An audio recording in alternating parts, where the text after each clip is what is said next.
We're going to call this meeting to order of the General Operations Committee at 7 p.m. on Monday, October the 7th, 2024. Tim, would you mind praying for us?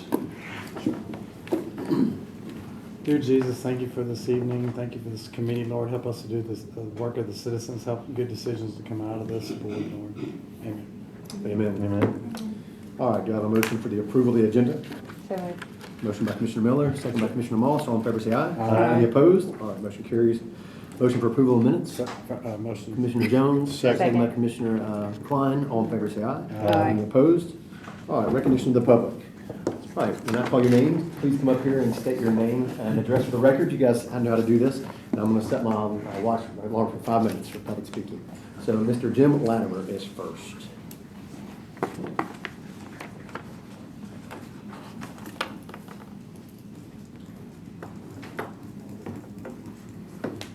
Well, it's nice to see y'all again. We should be making a habit of this. We're here to talk about Mr. Brown's house, or as we know it, the Charles Latimer house. 1570, Jim Latimer, 1578 Latimer Lane, Hendersonville, Tennessee. You know, he made a really wonderful donation to Sumner County. You know, donating the house, donating the money to keep it up, donating a large amount of money to the technology fund. So we know it, though, as part of the family history. The house passed out of our family in the early part of last century. Now, it was built sometime in the late 1700s to the early 1800s, but there's a lot of history located there on that property and in the people that own that property in the house. The house was built by Charles Latimer, who was Colonel Jonathan Latimer from Connecticut's son. The whole family packed up here after the Revolution and moved to the Tennessee frontier. Now, Colonel Jonathan served king and country in the French and Indian War. He was at Ticonderoga. Then after the country established itself, was fighting for independence, he served for the country. And these guys put it all on the line. I mean, if we'd have lost the war, they'd have been hung, drawn or quartered, sent to prison. So they would have not had anything. Their families would have gotten wiped out. They would have gotten wiped out. It would have been just a dead end for all of them. But he served at White Plains, Long Island, Harlem Heights, Saratoga is where he's most notably known for, that he reinforced the flank on the Continental Army and kept the British from turning it there.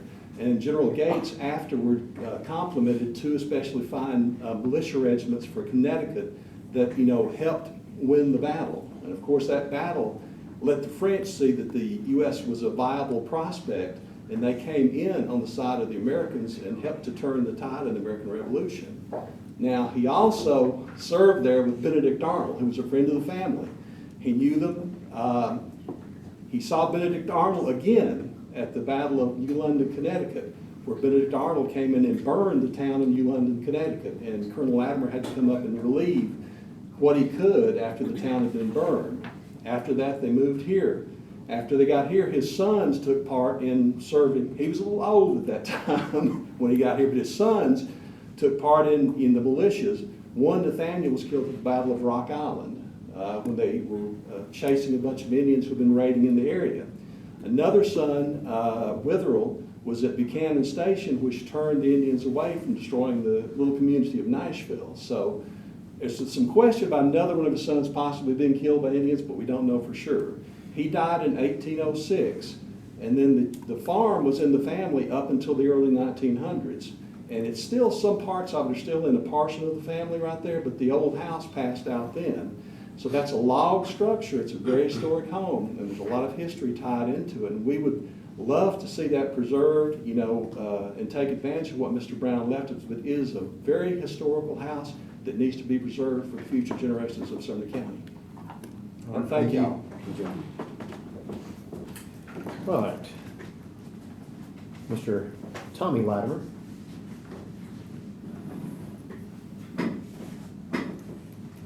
State your name and address for the record, please, Mr. Latimer. I'm Tommy Latimer. I live at 264 Hester Road in Portland. Jimmy told you a lot of the history of the Latimers, so I'll do a little bit of Mr. Brown. My job carried me to Florida for 8 years. I came back in 1996. I lived in the county all my life. except for that and service time.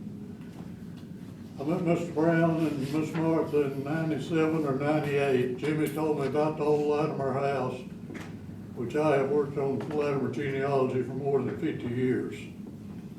I didn't know about this house. I knew about the property, but I didn't know the house was that old. So I went over and knocked on the door and met Mr. and Ms. Brown. And I told them about, I had deeds on that property from a North Carolina land grant up until the time it went out of the Latimer family. Colonel Latimer bought it at 640 acres in 1790. And it passed down through Charles' son, grandson, and a great-granddaughter. And after she died, she never married, so she didn't have any heirs. Her three brothers, which one of them was Jimmy's great-granddaddy, stepped in and sold the property. So from 1790 to 1910, it was in the Latimer family. I met Mr. and Ms. Brown in 97 or 98, told him that I had all these deeds from the North Carolina land grant until they went out of the Latimer family in 1910. And he was interested.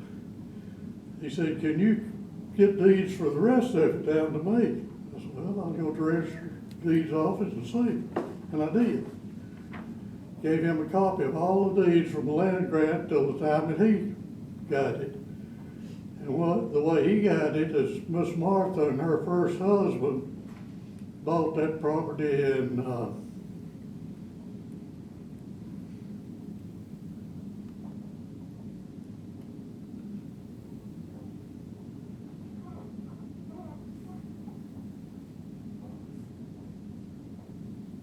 well, I didn't write it down.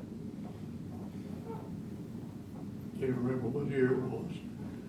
Anyway, after her first husband died, she married Mr. Brown in 1970, and that's where he came in.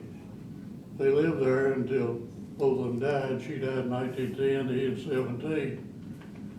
But Mr. Brown and me had lots of conversations.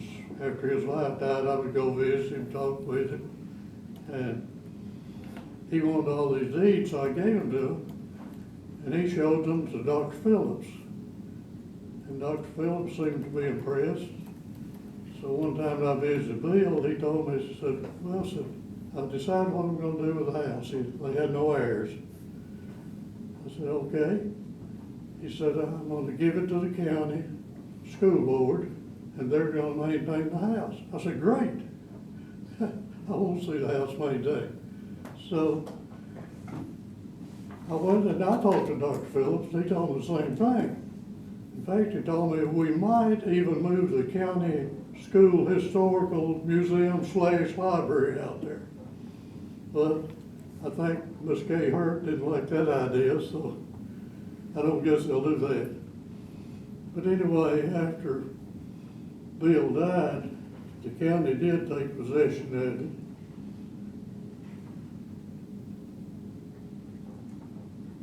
And I drive by now, I see 3 beautiful school buildings and an abandoned, deserted farmhouse that was a beautiful home and still could be.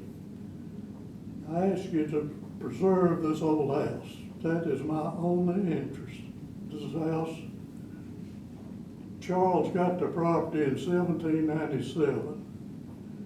I think he built the house before 1800. I think his last 3 children were born there.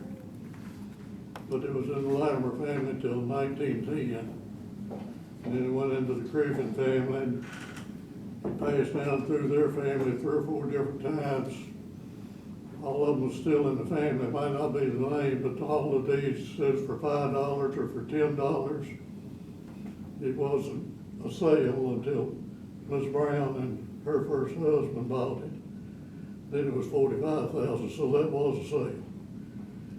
But I ask you to please make every effort to preserve the house. Thank you. Thank you, Mr. Lattimer. All right, Miss Cynthia McClared. Clark. McClard. I know, McClard. Cynthia McClard. I live at 102 Tioga Trail. Actually, next door neighbors to the Browns Trail subdivision. I remember Mr. Brown from years ago. The only thing he would raise on his farm were cows. And I could always tell when he moved his cows throughout the year because he would put them right next to my house. And you could smell them. Well, he's moved the cows again. I have 3 boys. They didn't have any kids. And so I told Mr. Brown, you want to adopt 3? They're yours if you want them. No. Other than that, I didn't have any dealings with Mr. Brown other than quietness, serene, the cows. About once or twice a year, we would see a bush hog, the farm, the land that was so huge. And I'm going to make this short and sweet. I could ramble on forever, but I'm not going to. When I was looking at the paperwork online today, page 2 of the General Operations meeting dated September 3rd, 2024, I'm under item number 6, the recognition of the public. It says that Cynthia McClard, 102 Tioga Trail, Hendersonville, read a section of Mr. Brown's will, which is true, I did, and expressed her support to use the $500,000. That's the main reason why I'm here. I just want to make sure that the money is appropriately allocated. I want to make sure it was his wish to preserve the house. I'm going to get emotional, I'm sorry. Since 2017, it hasn't been touched at all. Even though the other day we got in the gator. You hear me talk about getting in the gator all the time because really I'm a farm girl. But we went down there and there have been some trees cut down. And the trees have been mulched. There's been windows and doors that have been boarded up. No telling what is on the interior of the house. I would hate to see that because we're talking about 2017. 2017, I realized Anthony Holt was in the administration at the time, and Dale Phillips. But in my mind, and I'll get back to this, I'll get back to my main point. In 2017, when Mr. Brown passed away, something should have been started then as far as preserving the house and the land, and it hasn't. That breaks my heart. Anyway, back to the date of September 3rd, it says, I spoke against the park plan. I did not speak it. The park, I think, is going to be beautiful. I'm excited about the park. I'm not so excited about how they're putting the apples, the cart in front of the horse. I'm not in favor of that. I would like to see compassion. And instead of focusing, oh, well, let's get the amphitheater in. Let's get the parking lot in. Let's get the kiosk in. Think about the house. Because if it wasn't for Mr. Brown, Liberty Creek schools would not be there at all. And that's all I have to say. I would like it to be known on record tonight that I did not say that I spoke against the park, because I'm for the park, 100%. I think it'll be beautiful. And I think if the house could be used appropriately, I think a museum would be great. Or maybe, if, I don't know if Liberty Creek has Future Farmers of America, have them come down, and it could be a class course for the FFA department to do something on the house property. But as far as the pavilions, Personally, I walk Liberty Creek every day. That's my exercise. I walk up and down the street. I walk all the way from my subdivision down to the high school and all the way back. And that's all I have to say, okay? Thanks for listening. Yes. All right, Miss Diane Stinson, please state your name and address for the record. Diane Stinson, 1011 Lindell Drive, Castellan Springs. I'm here again to express the concern for the house. I really think it needs to be preserved as quickly as possible before further damage. I mean, that was the whole intent of Mr. Brown's will. I mean, he made a huge donation to this county for the students. I mean, it's history there. Like she was saying, the FFA. I mean, this is history. People everywhere they're just trying to do away with the history of everything, and we've got that there that could be used. It just is very sad. Charles that built the house was my 5th grade grandfather, Colonel Jonathan, my 6th grade. I encourage all of you to read a book about Colonel Jonathan, An American Story, written by another descendant. It is an exceptional book. Tommy has done some writings and many hours of research. Do something quickly before further damage. And that's all I have to say. Thank you. All right, Mike McLeod. That's me. Of the Mike McLeod McLeod. Of the McLeod clan. McLeod, it's McLeod. There we go. It was a Y years It was a ago. different pronunciation. They changed it when our family moved over here and they were gonna get hung for horse thievery, so they changed to drop the Y. But anyway, Mike McLeod, 102 Tioga Trail. I live in the same house this lovely lady does. And I guess, we've all said this so many times, you don't know how to say it without being boring. But, this all started under a previous administration. It was done wrong then. The money wasn't wasn't put in the county. It was put in a school account between the county administrator and then superintendent of schools. And then that administration changed and it rolled into the current administration, same type of account. It's a school account, not a county account, which is where it should be. School should have nothing to do with this, the Brown farm. I keep reading where they're gonna maintain the school. Maintain the park and all that. So I went to check just to make sure that I was missing something on what schools would be. So I pulled up from Sumner County, the mission statement.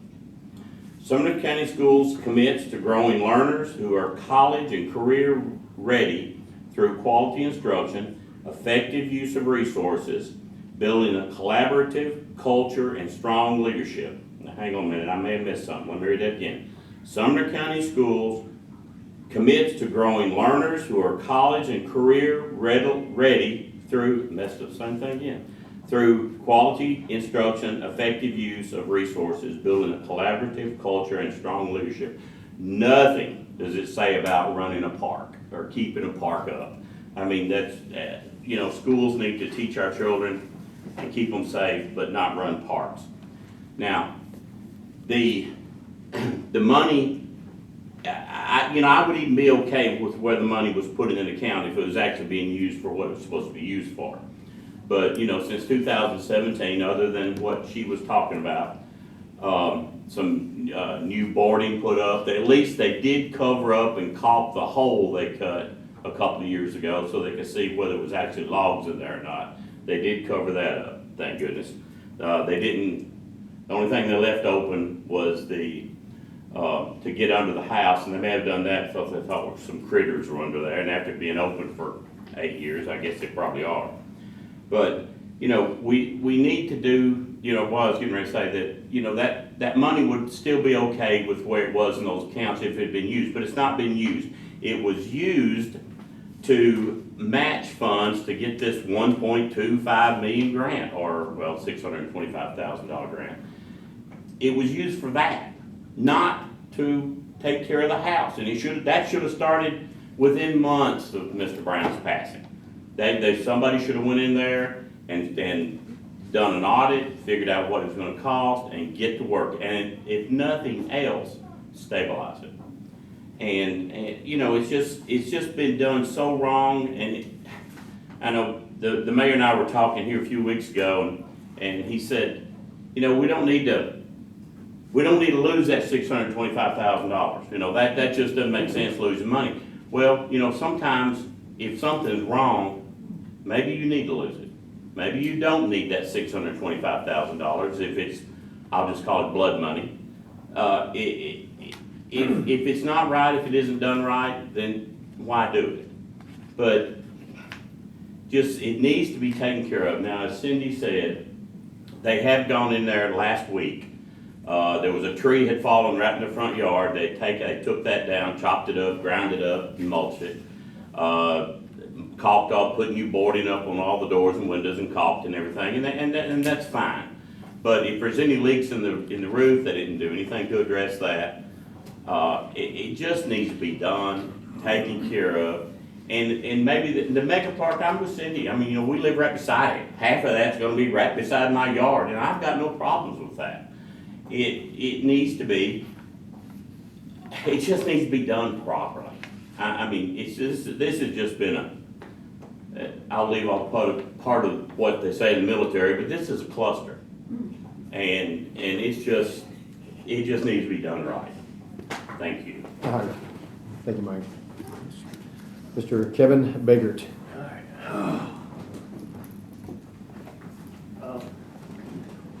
Kevin Baker, 424 A.B. Wade Road. I'm going to echo what most of these fine folk said. In fact, I'm going to keep my Tennessee sensibilities and not say some of the things that I would like to say, because Go ahead. but I'm preaching to the choir here. You know, I look at this grant, and this whole process is these people have said, it needs to go back to square one. I read this letter from the state to John Isbell. There's nothing in here that says that there's any money in jeopardy. They've got oodles and boodles of money ready to give out. It pretty much indicated that we don't reject grants if you modify them or something like that. You know, we, in the last budget cycle, was it $5.4 million out of our unassigned capital for the county? We gave it to the schools. Make a motion to change that number to $4.4 million instead of $5.4 million, and take that $1 million and build the GD house the way Mr. Brown wanted it. He gave many more millions of dollars to this county.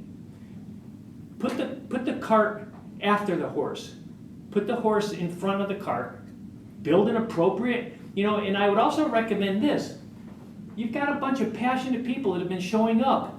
I'll even volunteer my wife to sit on an ad hoc committee to basically work through the outline of what has to be done. I was hoping that the mayor would be here because I was going to give him an earful.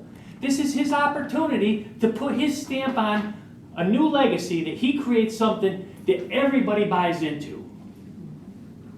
And instead of letting the previous regime dictate and ruin some of the history of Sumner County. There's plenty of money there, $5.4 million, that went to the out of our unassigned capital. It was just hanging around, waiting there, right? What if that number had been 4.4 and you said, you know something, $1 million ought to go to make this park a reality or a museum? Just saying. There's lots of ways to skin this cat. If you really want to do it, and this is going to be a real can't even think of the word. point in time when the politics get put behind. We'll see if the school system really want to do their job and educate our children, or they want to be in the parks business too. I mean, this is just ridiculous. But there's lots of ways to do this. I think an ad hoc committee, possibly with some of these people, or one or two of these people to help give input. There's lots of ways to do this, folks. And there's money available. Take money from what you were going to give to the schools. They already got 8.8 million or whatever it was. Let them use that to do what they want to do with. You build the park the way Mr. Brown wanted, because it's obvious to me from looking at the documents and these people hearing it that he wanted that park and that house to be the centerpiece of that park. Food for thought. Thank you. All right, thank you. All right, that concludes public comments. Before we get started, report of the chair. I actually do have a report. On my first ever. Last week I was at a banquet, and it was for the Sumner County Council of Governments, all the cities, counties, and they were giving out awards. And one of our county commissioners was a recipient of this award, and I wanted to read the statement that was read in his absence last week. He was in Turkey with his family. And I just want to read this. For County Legislator of the Year. Tonight we celebrate the outstanding achievements of one of Sumner County's dedicated elected officials. Since taking office in September 2022, this individual has exemplified leadership and dedication to the people of District 6 and beyond. As Chairman of the General Operations Committee, Chairman of the Planning Commission, Vice Chairman of the Legislative Committee, and a member of the Budget Committee for Sumner County, he has worked to bring innovative, cost-saving solutions to county government. His efforts in reducing expenditures on new construction and maintenance have been widely recognized, and his creation of the county surplus system has become a model of fiscal responsibility. Under his guidance, the Planning Commission has made the first major revisions to this county zoning code in over 50 years, while also laying the groundwork for the 2045 comprehensive plan. This plan aims to balance residential, commercial, industrial, and agricultural development with the goal of creating more jobs within Sumner County, preventing the exodus of 50,000 residents commuting to Nashville for work. His vision is to position the county as more than just a veteran community. His colleagues characterize his leadership style as principled, honest, conservative, and always mindful of taxpayer dollars. His dedication is unmatched, whether it's holding contractors accountable, spearheading cost-efficient solutions, or conducting extensive research outside of meetings. He is known for his passion, selflessness, and fearlessness in standing up for what's right, even if that means taking a minority position. Tonight, we honor a servant leader of Sumner County. Please join me in congratulating the recipient of the County Legislator of the Year Award, Commissioner David Klein. And since you were not there, Mr. Klein, I present to you your Glacier Award. So, congratulations, sir. Well deserved. Well deserved. Well deserved. Thank you very much. Here's your box in there. Thanks. Thank you.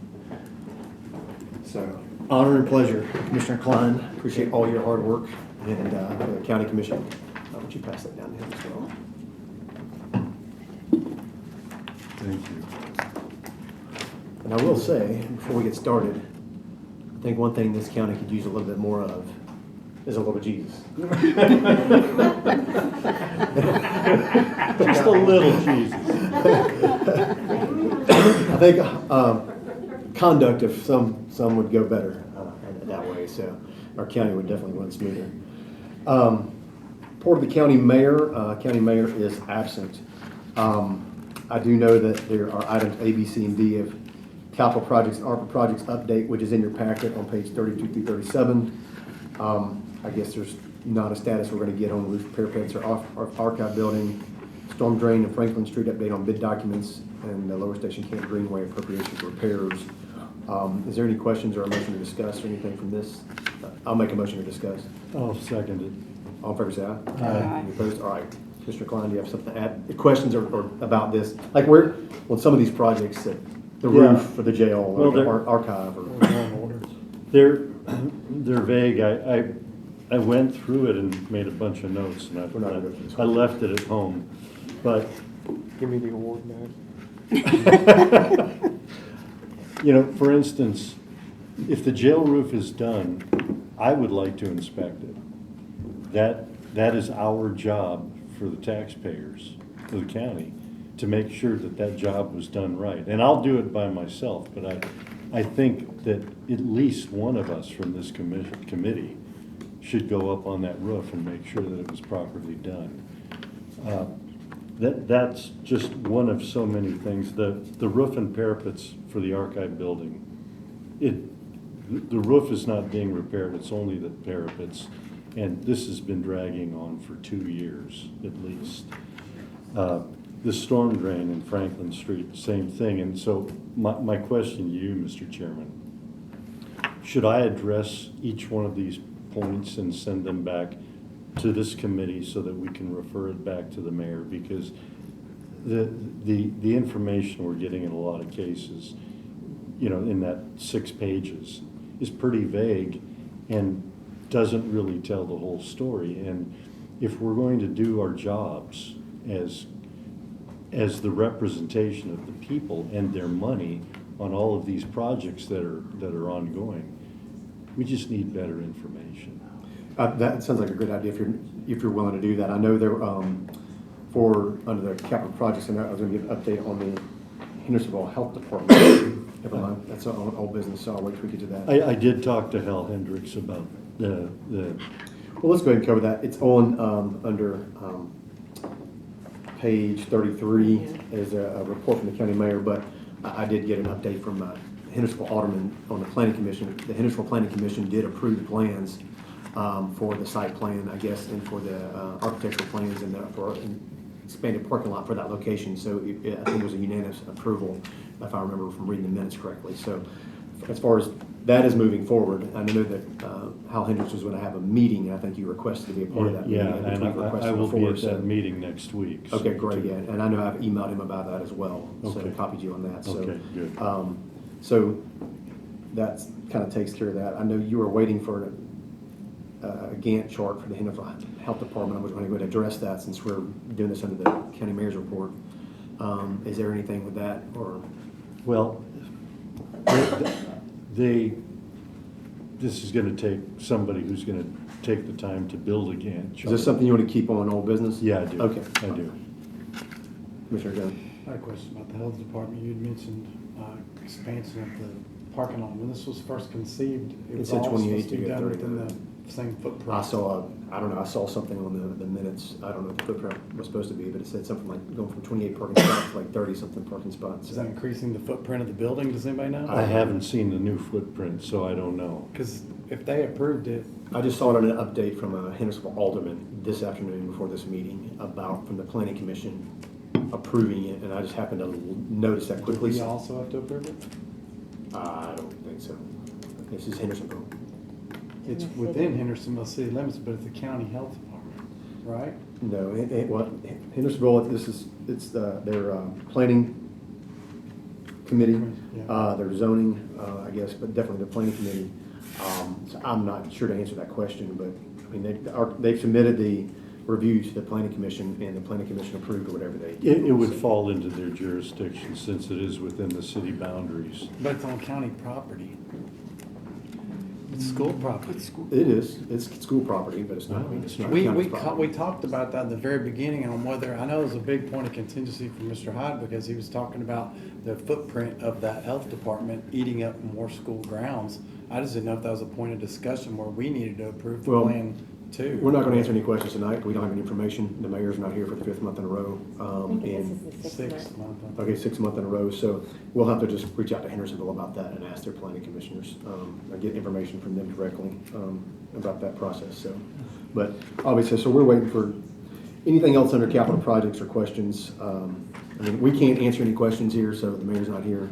So I don't want to belabor any points. I know we got a lot on our full agenda. Okay. So without objection, so I guess under the report of County Mayor, Commissioner Klein. I will respond. If you'll respond, Mhm. I guess I'll just make that request, to follow up on each of these items and the questions you have. Okay. All right, old business, item A, motion to discuss. Motion. Motion by Commissioner Miller, second by Commissioner Klein. All in favor, say aye. Aye. Any opposed? Mr. Law Director, do you have an update on, or just for us on this, anything specific before we discuss? On which one, the Brown House? No, this is the State Farm Marshal on Millersville City Codes, item A. We were- 8A, old business, 30 We've got a page. fully executed MOU on this, so Okay. we're ready to proceed. We've got permission to work inside the building, so I've kind of stepped back. I've done what my part is. Mr. Klein, so what's the next steps? Next steps is to find an architect, and what I plan on doing is finding 3 different architects and taking them over there and getting proposals. All right. All right, go ahead, Commissioner Miller. The copy that we have has not been signed by the county mayor or the director of EMS. Has that been signed since Yes. this? Okay. All right, so Commissioner Klein is going to get 3 architects, take them over there and get started finally, so we can get something moving Yep. with that on the bureaucracy. Okay, great. We'll move on to item B. We've already, Can I just point Yeah, go one ahead. thing out, just to make sure that everything's done through David's office, to make sure we don't have any issues there, or if I need to review any contracts related to it. Yeah, and I would not let any contracts or anything, we don't even know what needs to be done. You know, when you build a building, you know you gotta build a building. Well, we're not even sure because the buildings have certain classifications, and that determines what has to be done to create these 2 sleeping quarters. So I wanna get architects involved and say, okay, what needs to be done, make sure they're all congruent in their thinking. And then once that happens, then we can probably put a budget together and present it to the budget committee. so you're going to report back to GenOps Yep. next month in November, the first Monday, and then hopefully with some, so that we can then pass on to the law. Well, obviously, I would say probably give the law director, but maybe just before we present it to GenOps, and then we'll put on the agenda whatever your findings are on Sure. this. So we'll keep it under old business. Okay. And then we can hopefully pass it on the budget in November. Yeah, I'll do the same thing I did with the storm drains in Franklin Street. Okay, perfect, yeah, so, all right, I've got that noted for Commissioner Klein to get 3 architects and get with the law director and then report back to this committee in November. Right. Any other questions? Nope. Item B, we've already talked about. Mhm. Cottontown flooding, TDOT, pages 41 through 44. Motion to discuss. Motion by Commissioner Second. Jones, second by Commissioner Miller. All in favor, say aye. Aye. Any opposed? All right. Did the health department go to old business, or did we drop? Yeah, we're gonna it? put on old Okay. business. Both 8A and 8B, old business. All right, Commissioner Klein, you have the floor. Commissioner Jones and I had proposed to Mr. Suddeth that if TDEC did the south side of the bridge, maybe we could get them to pull a permit to do the north side and clean all that up. And they basically took the stance, TDEC did, that there's nothing to clean up on that side. And part of me agrees with them and part of me doesn't. But the long and short of it is they're not interested. And I said, well, what would it take for us to push their buttons? And he said, you're not gonna move them. They move at their own pace, and they know what the chain of command is. So what I think we need to do is, when the demolition was stopped on the Draper House and the post office, because they were going to destroy that, and J.K. Brister stopped it, the demolition crew just pulled off. They had already demolished 2 outbuildings that were on the Draper House property, and the remnants of those buildings is sitting there. Some of it has actually washed into the creek. I think we need to, whatever way we need to do it, whether we need to present a motion to the budget committee to allocate funds, to get a backhoe out there. We're not going to be going in the creek bed, so we don't have to get permits. This would be just cleaning up debris that has fallen down into the sidewalls, or the slope that goes into the creek. Unless Commissioner Jones tells me something different, because he's had more communication with TDEC than I have. I think we could hire a demolition crew to clean up that bank, get rid of that stuff, and that will allow the free flow of water underneath that bridge. We'll stand the best chance of knowing what kind of real flooding issues we have down there. He and I both suspect that we have much less problems once that's all cleaned out. Commissioner Jones? If I could just add a little bit to what he said. If you look at the first page on, I think it's 41, this was the before picture of the gravel bar. And this is the, would you say south side, David? Yes, south side. South side of the bridge that crosses near Bug Hollow on Highway 25, crosses over Station Camp Creek. And then the next page is the after. No, that's not after. No. The third one is the page. after, where you see the tread marks in the creek down at the bottom. That's the gravel bar cleaned out. That is the flat bottom of the creek right there. So that enormous bar is gone now. They had a permit for 100 linear feet, and that's as far as they could go. That's why you see a little bit of shrubbery down at the bottom. They could only go 100 feet. I disagree a little bit with what you said, just based on talking to Josh Sudduth. He said that's all they were willing to do, because they were doing this on TDOT's dime. TDEC asked TDOT to go out there and do this because the county has no resources for a public works department. So they asked TDOT to go do this. They were willing to do this part.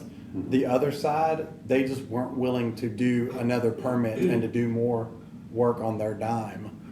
I didn't hear him say that it wasn't a problem. It was just less of a problem, so they picked the bigger problem. There's still an issue on the other side, the north side of the bridge. So if you look at this bridge, it's got a divider down the middle. The east side of the bridge is clogged on this south side where it's split, where the bank has fallen in and washed in. And that side is what Commissioner Klein was talking about, could possibly be dug up from the bank side, reached down and the debris pulled up. But I wholeheartedly agree with him about the debris from the Draper house that's still sitting there, that has, every time it has flooded since that's been an issue, has floated off, and it's our responsibility. We've got to get that cleaned up. We cannot leave it there as broken glass there. It is a matter of safety. We've got to get that cleaned up at least. We can make that part of the whole project, or we could just do that piece, but it's going to require bidding something out since we don't have a department to do it. We're going to have to put out a bid to ask somebody to come out and do it. Something our highway department can't take on. They're too busy paving and everything else. So going to third party or something like that is what Josh suggested if we want to You get have a recommendation? Well, I would make a motion that we take it to the budget committee, not to exceed $10,000, to clean up the remains of those outbuildings and pull all the debris up from the side to open up that half of the bridge. East half of the bridge. Yeah, to release the flow on the other half, the east half of the bridge. So your motion would be to allocate up to $10,000 Yes, for cleaning out debris, basically under the bridge at Highway 25 bridge yes, and on the banks. yes. Allocate $10,000 to clean up debris at Highway 25 bridge on the side of the banks, to pull debris out of the creek banks that is blocking water flow. Yes, as well as the Draper remaining House. debris from the outbuildings that were demolished. And the remaining debris from the outbuildings from the Draper House and old post office property. Right. Second that. All right. Do you guys have that motion? That was quite a lengthy paragraph.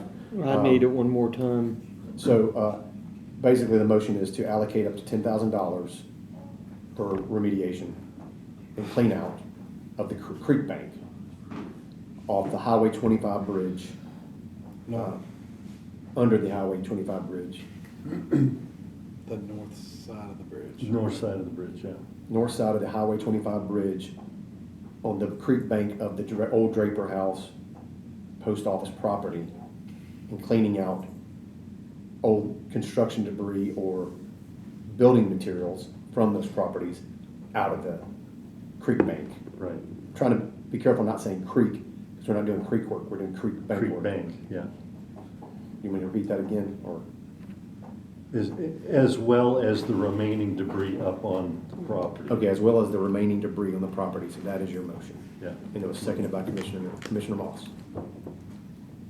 Oh, yeah. Second. Okay. All right, any discussion? No. Is anybody on this committee on budget? Commissioner Klein is, but So you can explain that on Well- budget. Yeah. budget, if I'm not mistaken, they're meeting next Tuesday, and you guys have planning next Yeah, Tuesday. So you yeah, we have apparently It should wrap up in time. What should? the Planning. planning commission meeting. We have one thing. Okay, I have so, one item. okay, good. Okay, I I just just want to make sure you're ready to be there, so. Yeah, I just want to make sure there's somebody to explain the questions as to why TDOT did half but didn't do the other half. Yeah, And it's, you know, yeah. that's Sounds like you might need to attend the meeting, Commissioner Jones. I may be there. All right, we got a motion, we got a second, all in favor say aye. Aye. Any opposed? All right, motion carries. So, do we need, I guess we're gonna consider this removed from our agenda for right now, the content, all right. Yeah. Yay, we cleaned something off. This is a voting item, but I would like to know just from the public if this does improve. I'd love to hear reports. Well, I'm sure we will the next time it rains. I know we got some people in the area here that frequent that area that may be able to say yes I'm or really no. optimistic. Yeah, I am too. All right, item D, Gallatin Library Parking Ad Hoc Committee, a motion to discuss. Motion Motion to by- suspend the rules in order to allow the chairman of that ad hoc committee, Terry Boyd, to speak. Second. All in favor say aye. Aye. Any opposed? All right, Commissioner Boyd. So first, I'm not the chairman of that committee, Oh, aren't but you? I am on that committee. Okay. So we had some fabulous citizens that joined us during that committee, and they had some great ideas. But it's really, we do have a lot of problem with the parking lot, lawyers coming and stuff. We also found out that although we have the legal amount of handicap spots, we have a shortage because we just have a shortage. So they were working on getting us more handicap in there. It was kind of a sad situation here that we have people that are trying to decide who is more handicapped, if cerebral palsy or heart disease needs to park at the bottom of a hill. That was a little troubling. For our fix right now, the mayor is working on getting us some quotes for some swinging gates. We're also talking about some temporary ones. The library opens at 10. The thought is if at night they close the gate, and with the courts opening earlier, the traffic that would be flowing into the parking lot will go over to the parking garage. So then when they open the gates, at least it'll be clear at that point. Later, when the street gets fixed to the parking garage, we're also gonna have better signage to direct people over to the parking garage from the courts. There was some suggestions that the courts could put on their website to tell people where to go park so that people wouldn't just randomly park in the library. Also, we talked about the signage, maybe including some Hispanic signage because it's only in English right now. And so bigger signs, including some language issues. So that's where we're at. And the mayor said, I asked him the other day and he said he was getting quotes on the gate. We talked about temporary in the meantime, but we're gonna be looking soon. Can I ask a question? Go ahead. Was the idea also incorporated, when you're talking about gates, we had proposed fencing for that alleyway? Was those talked about in conjunction? Yes, the possibly? fencing was definitely declined by everybody at the table. For myself, I would say the fencing, we all know what kind of problems we've had at the courthouse with the vandalism and the fire on the top and stuff. We put fencing there, we're gonna be encouraged, this is for me, encourage people jumping over the fence and back and forth. We have people in the library that are walking out and enjoying the outside, the space and stuff.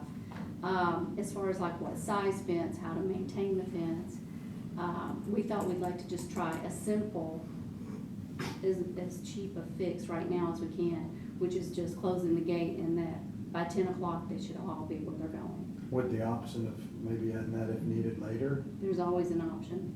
Okay. But this is the most efficient, quickest, cheapest fix to see if this will get us going. Right now, the library in Gallatin is closed on Monday. The courts are not as heavily ran on Friday. Is this true?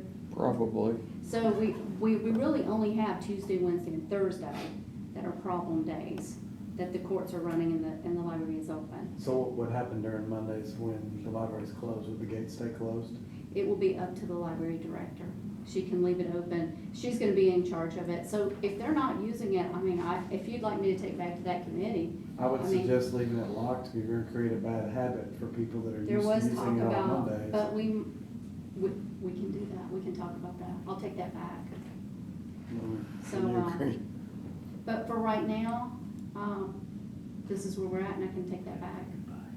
That's just my suggestion. That's something we I vote think it's a on. good idea, because we really, this, Yes. not we, this committee, There- a year and there a half was- ago, 2 years when this first came up, it was 2 years ago, Mhm. about putting the gate around it, you know. Yeah, and we did have a citizen that did speak about changing bad habits, and we discussed like a blinking sign that really said, no parking. Our sign right now is really nice, and it says, don't park here, you may be videotaped, may. So we talked about getting a little bit stronger signage and maybe blinky in their face and where we're gonna put it, so there was. You are being recorded. We did talk about like how we're gonna change their bad behavior and Library parking redirect. only violated. And a lot of it, Yeah. honestly comes down to the street, once we get the street repairs in, and actually getting signs up, so when people are coming into town, the first thing they see is, because people from out of town, they don't know where they're going, and they're just looking, and there's a parking lot. So we get signs up, we get the street fixed, we get signs up to direct them. And- Yeah, I would not encourage it on Mondays, because people will say, well, I just parked there Monday. It's why okay, can't I park there I'm an now?" advocate while y'all are all sitting here, I'll just go ahead, we're in public. I'd like to have the library open 6 days a week. We're a population of 45,000 people, and we should be open 6 days a week. So I'd like to see it open on Monday, so there's that. Well, then The don't state allow people to recommends, park there the until. state recommends that 6 days a week, and on the record, anytime it comes up, I wanna say I'd like that library open 6 days a week. So I'd like to just fix that problem altogether. Or any other questions for Commissioner Boyd or And then- the ad hoc? If I can just, as a point of privilege, if you'd allow me to speak on Brown Park just for a moment, one thing that hasn't been taken into consideration, that plan you're looking at is almost 5 years old. Those costs are 5-year-old costs. We all know how much it's gone up. So I'd like to hear, and I'd just like to say, I love the park. I would love all that. I want the house, I want the park. But, you know, I'm looking at the numbers, and we need a new number because the one that's there is unrealistic. 5 years ago price is easily doubled now. So I'd like that interjected in there if you could. Thank you. All right, we'll bring us back into session. Okay. All right. Any, I guess, I don't think there's anything to discuss in the Gallatin Library parking ad hoc. We'll wait for, I guess, a report back from Commissioner Boyd next month, if she wouldn't mind coming. So without any objection, we're just gonna keep that under old business. Question, did they suggest that and it's purchased, the gate? They talked about what came out of the ad hoc, but whose job is it to get it done? Well, they're gonna have to bring it back here to this committee, so we'll know, because that ad hoc was birthed out of this committee, correct? Yeah, Okay, then they're gonna report back to us. So. Yeah, but she just reported the suggestion was the gate, so do we vote on that tonight? well, we're getting, mayor's getting prices. Okay, so they'll So- come from the mayor and we'll Yeah. vote on it next time. Yeah. Okay, Yeah, we need to have some information first. Sure, sure. All right, move that to old business. All right, our favorite topic for the night is the item E, Brown House, Will, Cottlesville, and Park. I am just gonna make a motion to, we'll take them one at a time. Item E1, have a motion for discussion. So moved. Second. Motion by Commissioner Miller, second by Commissioner Jones. All in favor, say aye. Aye. Any opposed? All right. Floor is open. I have a suggestion. And I had the law director this afternoon, I called him to see if he could just work up a draft resolution. And this is just to submit to you guys for discussion on the fact that TCA 5-8-101, the county commission has never accepted the $500,000 from Mr. Brown. It never was done. And so this is a draft resolution that asks that the law director come up with. It reuses languages from our April resolution, but specifically it is one accepting that funding, which is at the bottom of page 1. The first, now be it therefore resolved, pursuant to TCA 5-101. So there are also other things we're asking is basically it's reaffirming that we're establishing a park. we're saying on page 1, that Mr. Brown, passed away. His last will and testament was this. He published his codicil number 1, and said this. In codicil number 1, by leaving specific request in the sum of $500,000 and no cents to Sumner County to be kept in a restricted fund for the exclusive purpose, and that's to Sumner County, not to the school board. It wasn't to the school board, it was to the county in this codicil. So to go to a restricted fund for the exclusive purpose of establishment, promotion, ongoing support, and maintenance of the William and Martha Brown Park at 212 Hunters Lane, Paintsville, Tennessee. And then it does address the fact that rest outside of $500,000 was left to the technology trust, which is totally separate than this $500,000 account that we're supposed to have as a county that we never have received.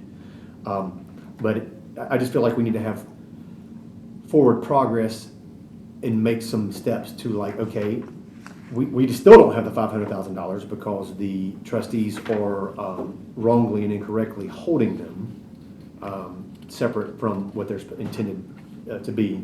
And they need to give that money over to the county, to the trustee, for our finance director to have confirmation. So, but what this is doing is saying, hey, we're going to officially accept that money, that $500,000 from the will and codicil.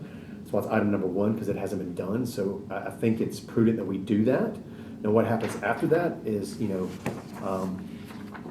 what needs to happen is that they need to transfer that money, $500,000 plus interest, which is the final be it further resolved, plus any accrued interest that was improperly distributed to the trust, and give that to the county finance department for the purpose of the establishment, promotion, ongoing support, and maintenance of the William and Martha Brown Park. So this is kind of what is my opinion. I think it'd be a good idea to do this. I understand it's kind of a double-edged sword in some regards, but Mr. Klein. I don't see the double-edged sword aspect at all. I mean, the trustees were never mentioned in Codicil 1. How they got their hands on that money in the first place is an absolute mystery to me. And I like that Eric said somewhere we demand, because that's appropriately strong language, that we demand that money gets handed over immediately because they never had any right to it in the first place. So, yeah, I'm totally in favor of this. It's in the last paragraph. Commissioner Miller? I make a motion to push this resolution forward. Second. Okay, give me a second to finish. No, that's fine. We got a motion and we take down a motion and a second to move this forward to the full commission. But you guys can, if you want to read over a little bit for a second, take a minute. This was not in your packet in advance, and nobody has seen this in advance, so it's your first time reading it. If we could, somebody could make possibly an amendment to correct any grammar errors I found too.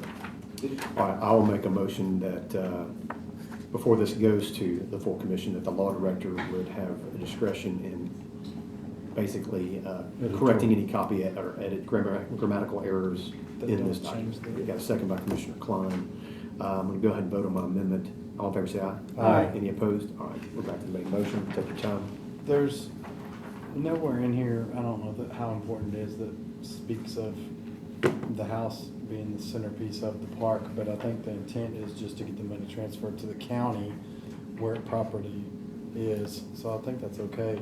But I think that the double-edged sword part that you may be worried about, Yeah. can you speak a little bit to that? I was gonna speculate, but you may. Well, I mean, I think maybe based on what you're saying, if we go to the back page, it's the first be it further resolved, should we then maybe say establish a county park, at Hunter's Lane? It says that in the fourth whereas, that's where I tie it in. The fourth whereas brings us to the final be it further resolved, because that's a term of art from the will. Well, Right, but it but does the house. I'm just adding where Commissioner Jones is going with this. It's either we could add it that on the back page is the first be it further resolved with the William and Martha Brown Park, be called that, with the historic Brown home as the centerpiece to the park. Right, added to the end. Added to the language, because that Yes. is of a great concern to the citizens we're not saying that language. Obviously, Well, the will says that the park is the house with, so technically, it was included, but yes, I can make well, something to you see say we're being to, redundant on to purpose include, because people are misinterpreting the codicil and Yes, the will, and that's they what are, Yes. and they're not reading the plain language. well, of that they are, but So, yes. So my intentions are with the double-edged sword, where I think you're going with that is if this is tried to be misinterpreted, it gives somebody the go-ahead to start a park and forget about the house yet again. And I Okay. want to make sure the house is Yeah, included. that's- in there that's- as If the centerpiece. redundancy is required, I'm all for it. Yeah, Yes. that's what I'd want, exactly, that's what I want to point out, this would be a redundancy. Yes. But I do not mind adding that in there because Okay. that pursuant to the will, the park is the house, everything. Yeah. So, I believe. but that I can redundancy get needs to that be in there. For That needs to be another clear, amendment. does it need to be another, be it further resolved, or can we work that in? I think just finish it into the fourth whereas, add it into the, well, could somebody read the codicil one? It's- I can just add to the end of establishment, promotion, ongoing support, and maintenance of the William and Martha Brown Park to include the home. At 2/1200 with the historic home. I would say centerpiece of. with the home being the centerpiece. Just like I the think will the says. emphasis Okay. is, The historic home. So let's go to which the- is I could put to include the home as a centerpiece of so said let's go to park. page I 48. want to read just like what this says. Or I guess it'd be 51, is codicil number 1. There, So there it is. It's. we want to use the language from the, with the historic home as the park's centerpiece. Maintained as So the- I think that language somehow from codicil 1, item B1, that's where Tim's coming with the language. Yeah, no, that's fine. Yeah, my motion would just be to state that paragraph. You've stated the whole first half of it, just continue it all the way down to stop it at Martha Brown Park. Where it starts at this bequest, you can stop it right there. Because that includes all the language just as it's written in the will. You've done 75% of it. You might as well include the rest of that. I'm just adding it on the tail end of both of those. Yes, Yeah. but I I'm want with to you. read it like the will reads. Well, it does up until that point. Exactly. So just add on there, Hendersonville, Tennessee, with the historic home currently situated thereon, being permanently maintained by the county as the park centerpiece. The park shall be known as William Brown Park, period.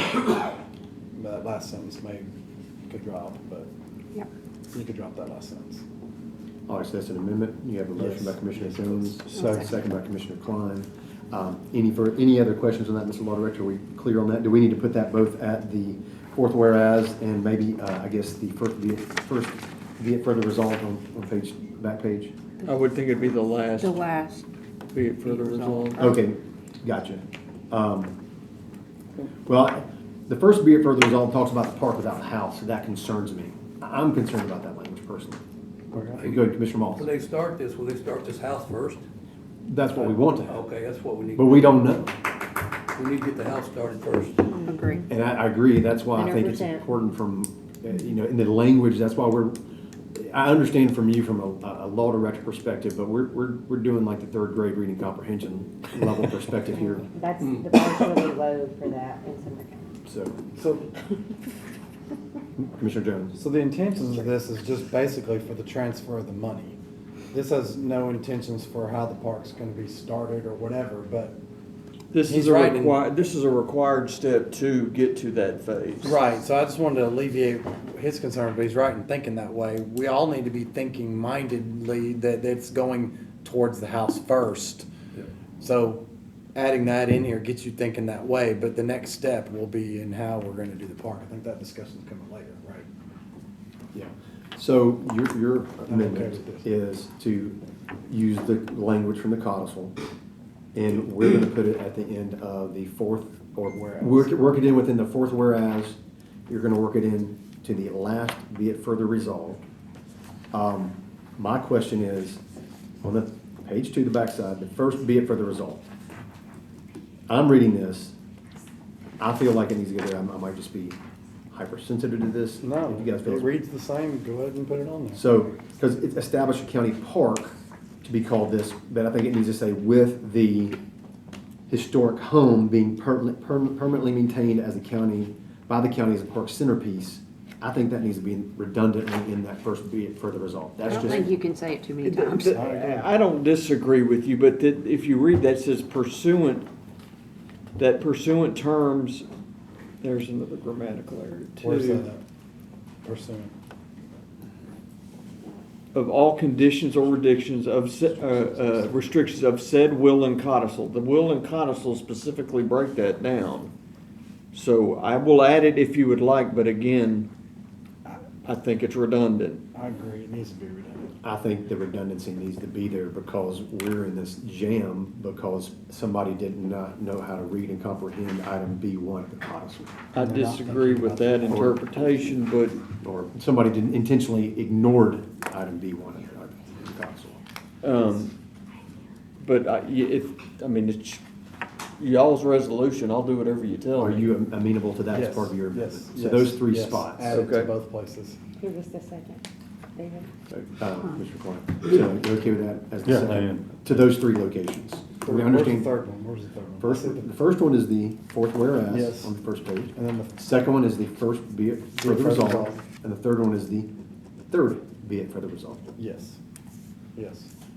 I mean, Just, I think that is, I think the public likes that idea, Commissioner Moss. I brought up a good point on As long as that. the house gets it done. The house has been neglected so long, adding the word house in there 3 times is not too much to ask.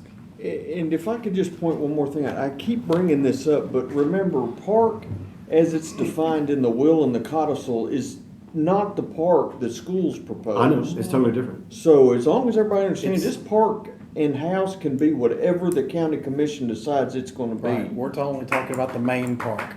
We're talking about the main one, the first one. Which is the Yes. reason that I think. But it's everybody keeps important to have shoving the this. house in there when you're discussing that part because it's not been a part of that discussion. And that's, Well, and the reason it's confusing, Eric, is because Langford said in that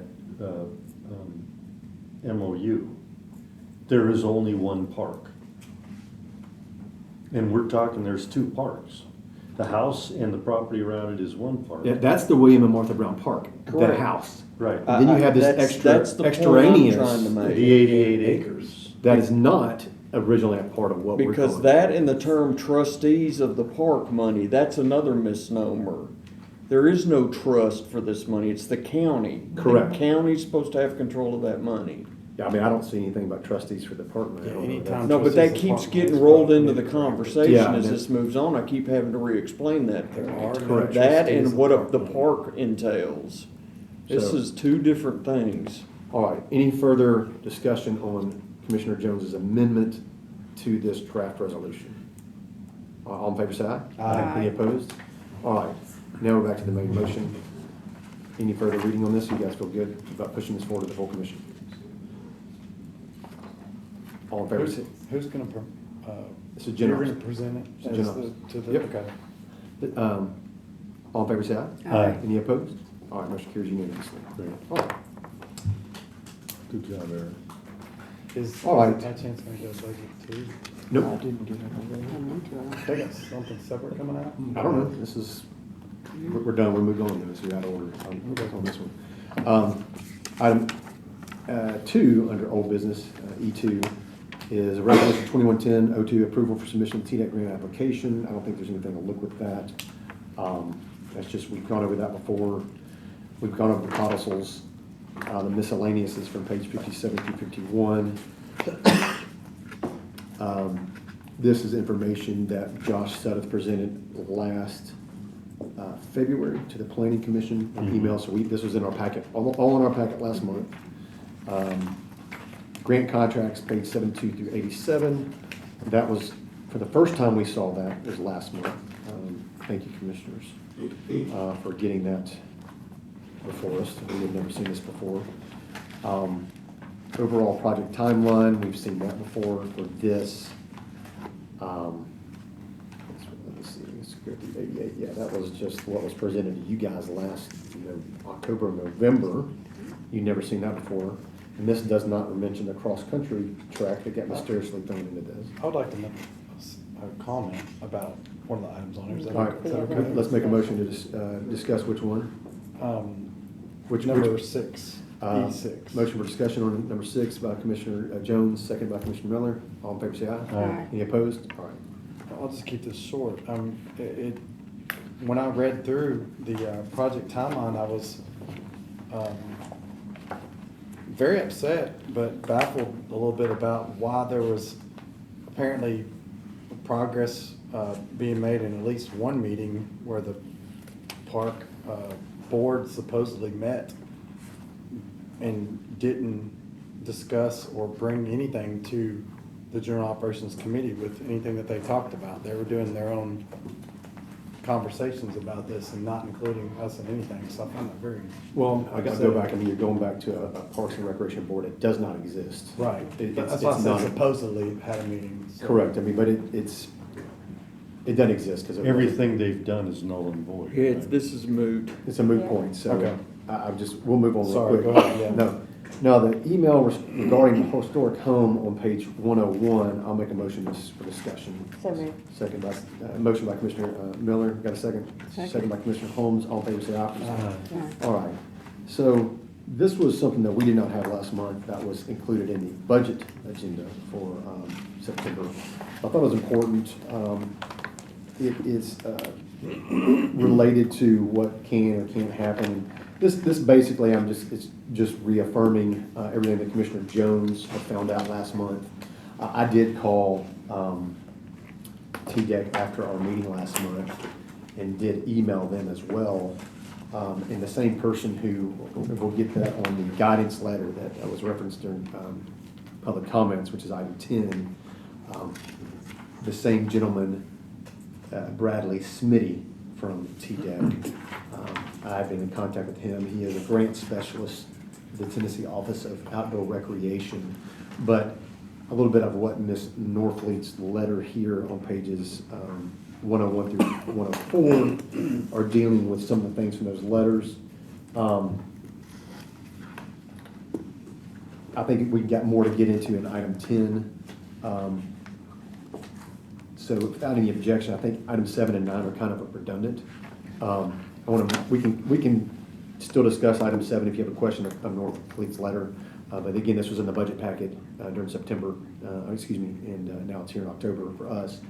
But I'd like to move over potential carryover. If there's no more discussion, we'll move on. Potential carryovers, that's just giving a little bit of a financial outlier on page 105. And again, this was from the budget agenda. I wanted to include that in our packet just so we were keeping the same information that's being discussed for all parties. Mr. Chairman, should we just like group and discuss 7 through 10? Yeah, we'll make a motion, get a motion to group and discuss items 7, 8, and 9, and 10. Second by Commissioner Miller. All in favor, say aye. Aye. Any opposed? I did, and I'll go ahead and go first here. And we can come back to carryovers or item 7. I'd put in item 9 is on page 106. Something I found back when 2019, when the county was trying to steal private property from Commissioner Holmes and her neighbors for the Greenway and the gravity sewer. And knowing that a pressurized force main could have been run down the street and no public taking, but that did not satisfy them now, huh? They didn't try, they did. No, they didn't try. They're saying that didn't satisfy the requirement of development. Because with the size pipe they use for the gravity sewer, you can develop all the way to 25. They brought a house in Cottontown, is what an engineer told me, versus restricting the sewer just for the schools would have put a damper on development plans. But this is an old, on page 106 is an old map of original plan, but this caught my eye because you'll notice it has a lot of stuff that talks about pedestrian trail, pedestrian trail, pedestrian trail. This was from 2018-19, and it's confirming. Well, even if you look, and I'm on this page right here. If you look at the top, I want you to pay attention to something right here, small type, phase 1 pedestrian trail of the greenways, which goes straight through this. If you see this tract of houses, that's going from Long Island Pike. That is Commissioner Holmes is the first one. There's 34 acres. Goes all the way to where it has that key. That was the plan but I want you to understand that because it's about this school, was about the greenway parks, stealing private property for greenways. So that's why this TDEC grant for this elaborate park that has nothing to do with the Brown House got put in motion, and the Brown House was neglected because it's all about this greenway plan. And if you'll turn your page 107, that is the gate from the Lower Station Camp Greenway that goes under the bridge. That's not supposed to. That's Long Hollow Pike, the bridge. And you go to page 108, that's the other side of that gate from Commissioner Holmes's property, where they have run a sidewalk all the way to stop at the geo block on her property. So when, apologies if I'm a little jaded over this whole situation and this whole Brown Park, because it ties into this, and this is what this ultimate goal is. And if you turn on page 109 and 110, you actually get to see the geo. This is what, if you guys haven't ever seen, this is in our packet, this is what the geo block is. It's the foundation for driving trucks on greenways. It's what you put under to make a greenway. This runs the all length of the entire of to Liberty Creek, starting in Commissioner Holmes's backyard. But this little gate that goes to nowhere doesn't go to nowhere. It goes to this master plan. So when you back out the 30,000 foot view and you try to understand why this Brown House wasn't done properly, it goes back to 2019 of stealing private property to profit private development at the homeowner's expense to create a park. So this is, in my opinion, and I'm free to express my opinion, is that this park plan is a part about developing that Cottontown area, because they got to fill the school up because they don't have enough kids literally in this area to go to this school. They're having to bus them in from Gallatin, and when you got the capacities of those. Okay, when you look at that, this is about an amenity, because when you build this elaborate park, and you're going to draw people to the area, they're going to think, man, we need to build, I wish I lived out here, we need to build more houses out here. And then you get people clamoring, develop. Then you get people clamoring, we want to go, and then when you start doing that, it's like, well, I want to take your land to be able to do it. I want to have this amenity for my, even one of the former commissioner's husband made the comment that he didn't mind taking their property for a greenway because he thought it was for the public good, for development. Of course, this guy's a builder and a developer, so you have to look at the motivation. I always follow the money. So I personally have problems with these plans and the degree of what they've been presented, because it's not just about, as it was thrown in egregiously at the last minute to make us look bad, that, oh, it's for a cross-country kids. That's not true. That's hyperbole and creating drama and creating political drama for political points and being a shrill voice out there in this. Now they can put a cross-country track. You got plenty of room. Yeah, nobody's saying you can't. Go run on grass, or if they want to, schools want to do it, whatever. But we had discussed Commissioner Holmes' property last time, and that's why when you ask why this is happening, you've got to back it out and look at her gate and look at her property. And you have to look at the original plans. When you just look on page 107, phase 1 greenway right here to this little park, and everything about this park excludes the house. It's all about this greenway, which is all, to me, it's about development. And it's about an egregious and irresponsible growth and development in this area. And so for this, because that's what this was all about originally. It got stopped temporarily. We had commissioners for the commission in August ask, well, can the new zoning resolution be overturned and be with the new commission? 16 votes or 13 votes, yes. But the people asked it were a realtor and a banker. And so, I look at them, I'm just calling that out, but it's like, okay, and you look at this area that's a rich target environment for development or overdevelopment, and when you create these amenities and you steal people's private property and use taxpayer money to do it in order to profit private development, that's where I got a problem. That's where citizens had a problem with all this. And so, I don't want to keep beating that dead horse, but this is my problem with this whole project. When you start looking at these original plans, and you know, I guess there's the question of, and I know I've kind of went to 9, I've not gotten to 10 yet. I guess we'll start talking about number 10 is a good place to start. Like, where do we go from here? And here's the problem. As Commissioner Boyd pointed out, that the TDEC letter pointed out, is that the prices have gone up exponentially. And this is not a $1.2 million project just for this, I'm gonna call it a Greenway Park, for lack of better words. That is not the cost of this. Prior to, just let's pretend that inflation didn't exist and we were 4 years ago when this was presented to the county. Do what? 104 if you're looking for the budget. No, I'm going to page 111 for the TDEC thing. Forget inflation. You had, to me, it was like 3 options. One is, well, we've got to get the money first. And until we get the money, we do nothing. Everybody said that. The public said that. We know the county mayor and the director of schools are in error of holding that money. They need to release it. And until that happens, we should not move forward with anything. I think everybody's been in agreement with that from the community, commissioners, and so it's going to sit there until that money's given to the county. But the problem you now have is, let's say when we get that $500,000 and we've got it in our account, now you have a grant out there that this money was improperly leveraged against it for a matching grant for $625,000. County only got $500,000. So now you have a $625,000 grant improperly allocated, leveraged against that, I'll say. The county has had to put in another $125,000 to match this grant for something that's not the Brown House. It's still sitting over here at $500,000. And so at a minimum, in 4 or 5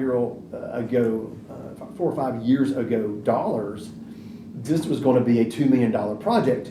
If you're still going to do this grandiose, I'll call it the Greenway Park, Amphitheater Park, and fix this house.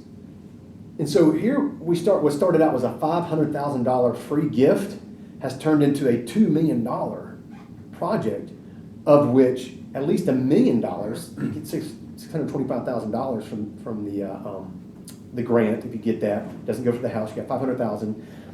You're going to spend another $750,000 pre-inflation money just to get these two things done. You're over $2 million in my opinion. Correct me if I'm wrong. But now you're looking at what's inflationary cost of what Bidenomics has done to us on everything, and this free gift is an albatross hanging around our neck. It's been turned into a mess, and so the problem is we're short of money. No matter what happens, we don't have enough money to match this. So is the school board going to give another $625,000 to match this, to do this park? Are they going to ask the county to give even more than the $5.4 million that they asked for other needs that they wanted in the county? Is the county going to be asked to give matching $625,000 extra on top of this $500,000 that we're supposed to get for this house? And then what's the true cost of the county to actually fix this house? Because as we know, it's going to be more than $500,000. So I don't know how to say this other than that. The taxpayers, what has been labeled as a free gift, this will cost the taxpayers no money. As of 2 months ago, this was said, it is a bald-faced lie. This is going to cost the taxpayer a lot of money. It's going to cost the taxpayers probably over $1 million at this point, if you were to do both projects. So the question TDEC posed was, if we were to, one option is, if you don't change the scope of their grant, we can just simply ask for an extension. Commissioner Jones confirmed that. I've confirmed that with TDEC. I got like 6 or 7 pages of emails back and forth with them confirming and asking those questions. And this letter to the mayor confirmed that. We can just simply ask the mayor to ask for an extension that can go out to July of 2026 to complete the grant portion of the project, which doesn't include the house. That's one option. Just ask for an extension for right now if we don't know what we want to do, which we can do. Second option is you can ask for that extension plus what you want to do to modify the house. And TDEC specifically said in here, we need to know if you want to change the project scope, what you want to do, and if you do you want to change the project scope to include the house because they've excluded it, here's everything you have to do for that. ADA bathrooms, it can't be used for historic purposes. It's gotta be opened. Got to be open Year-round. year-round, 24/7, or as long as the park hours are open, the house has to be open to the public to walk in and out freely with no. So that's your other option if you are going to try to rewrite the scope of this project to include the house under that. It's not going to be for historic purposes. Now another option is, again, this is all going to cost taxpayer money, is there are historic grants that I'm glad was listed in this, because I've asked about that as well from them, and Commissioner Jones has sent me, there's a historic grant that I think opens up in December that the county could apply for just for this house portion. So if you left what I'm gonna call the school property alone for their stuff, and you have the county portion, that if we get the $500,000 matching for our William and Martha Brown Park with the historic home as a centerpiece, we could apply for a grant to do that as well, and then they still have that. But the problem is, taxpayers are out $625,000 at a minimum for this plan that got presented beyond the scope, beyond the will, and beyond the codicil. Or we can say no to that plan and give the $10,000 back to the state that we owe them for what's been done so far, and that's all we have to do, and that was mentioned by a citizen tonight as well. So there are a multitude of options. I know I've talked a lot, but I just kind of wanted to run through those real quick before you guys jump in. Commissioner Jones, first in queue.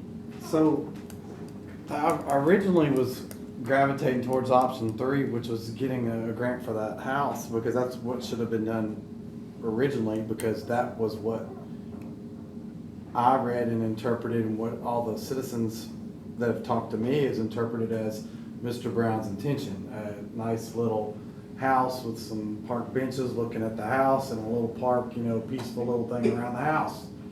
This historic house, and that's what it should have been. But if you look at trying to fulfill the grandiose Greenway Amphitheater Park, you're misappropriating $500,000 to achieve that. That's not what he intended for that. So I started gravitating towards option 2, which was trying to fulfill the TDEC grant with making the house somewhat of a part of the park. Trying to keep it open during park hours was a challenge, but then I looked at what the park hours were going to be limited because it's on school grounds, and so they're going to be limiting park hours all the time. So there's going to be opening and closings of that park all the time per Director Langford, because they can't have strangers traipsing around on school property. Well, you can interject real quick for a question for the law director. Yeah. I'll keep you in the queue. Well, this is a public road. This may answer your question, though. That question was proposed to, or may cause another question, to Director Langford during the school board meeting, and he didn't even have an answer on how they were going to monitor the park hours during that time. Go ahead and ask that, because I want to know too. Well, this is eventually will be a public road, and I don't think the commission ought to accept it until Anthony Jones's property is fixed and his flooding issues for the schools. But you can drive through there right now. There's nothing going to stop any human being from getting out and walking those school grounds 24/7. There's actually a sign on the grounds that say it's open to the public, right? Right Yeah, now, so there's the nothing. condition it's in with glass everywhere. There's a sign that says. Yeah, there's It's right at nothing. the gate of the fence around the house. This is public property. This is a public facility. This is public grounds. It's public. Well, it's not a public road yet, but it's open to the public. I'll say. So there's nothing stopping. You can't. I don't know. Park hours are 24/7. I don't really care. It's unless you got police. But then it's until the sheriff comes in. You gotta and enforce it, yeah. Yeah. So, but I'm just saying people can still theoretically go, but whatever park hours are, but typically that's till, it's gonna be, that would have to follow a seasonal pattern such as the other parks and cities have till, dark and closes. And then, as Mr. Jones is relayed, they have the lights on at the park and ball field all the time and 24/7. So it's a very well lit area. I'll say there's a lot of light pollution up there. But to your point, as far as being publicly accessible, it's always going to be publicly accessible. So I was trying to think of ways to, and this may be something where, 'cause I know everybody hates ad hocs, but the citizens need to have some input into what we're allowed to turn that house into, because we would alter somebody's idea of what it was versus what it becomes to make it amenable to the TDEC grant. We'd have to add on public restrooms, which could be scabbed onto the back side of it so they don't interfere with the main part of the house or something like that. But the doors would have to be open to where people could walk in and use it. It could be something similar to like a historic rest stop at places where people can come in and see the plaques on the wall and what this house was about and everything. Have traffic coming through that house all the time, but it's not gonna be a lived-in looking home at that point. It's going to be a, I don't wanna say shelter, not a shelter, but like some place for people to come in and see what the place was. It could be like a little miniature museum on the grounds of the park. I was just to make sure, it has to be accessible. Yeah. If this were to be included in the TDEC grant, it'd have to be accessible to the public for recreation purposes. And they gave, as an example, would be utilizing the area now in the home, similar to the usage of a pavilion inside of the home, which is weird. Well, But I don't think it has to be a but you say- similar to. so as it is not a seasonal facility, obviously open to year round. But you get to the point of like, here's a historic home. It's going to be open 24/7. You do historic renovations to it. Some kids come in there and vandalize it. I mean, because it happens to pavilions and open spaces and parks all the They time. can lock it though at night. No. It doesn't have to be open 24/7. No, I mean, you can lock it, but then it definitely would require a staff person or grounds person to do that 7 days a week, 365 days a year. It seems like you gotta have somebody there during all opening hours. Well, the difference is that, yes, no, you don't have to have somebody there. That's No, not. but if you're smart, you will because of vandalism. Well, this is where gets into question. This is the whole purpose of is. So, I'll say the most cost-effective way is to try to conform this to the current TDEC grant and use up all the money to fix the house and whatever's left over, then it goes to whatever constitutes a park. Yep. That's the way that you don't spend any more of taxpayer money outside of the 125 grand that's already been spent. I think that might be too debatable. I can't remember if the $100,000 they spent on the plans for their master park, Greenway Park. They use money for that. But let's say $125,000, just matching. We'll keep it conservative here. That's taxpayer money that's being used right now with this plan, the way it is. Again, if you're talking about being fair to the taxpayers and not using taxpayer money, converting this ADA restrooms open during 7 days a week, 365 when the park's open, and people can just come in and go as they please, that's your most cost effective as far as like doing that under this grant. Otherwise, you don't. You give the money back, stop that one grant, terminate it, give $10,000 back and apply for a new grant and just do the house with the park that way. That's another option.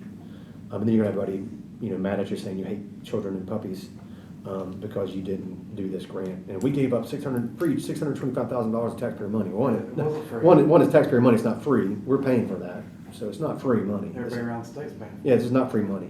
You're gonna get people mad at you either way, but I'm just trying to help you understand that. Commissioner Moss. Hey, won't that building, the house, Brown House, won't that be something like the Clark House? Is It's open that, 7 days, it's open 6 days a week, but, I was thinking about that when you said it, so I'm glad you brought that up. yeah. What is your understanding of that?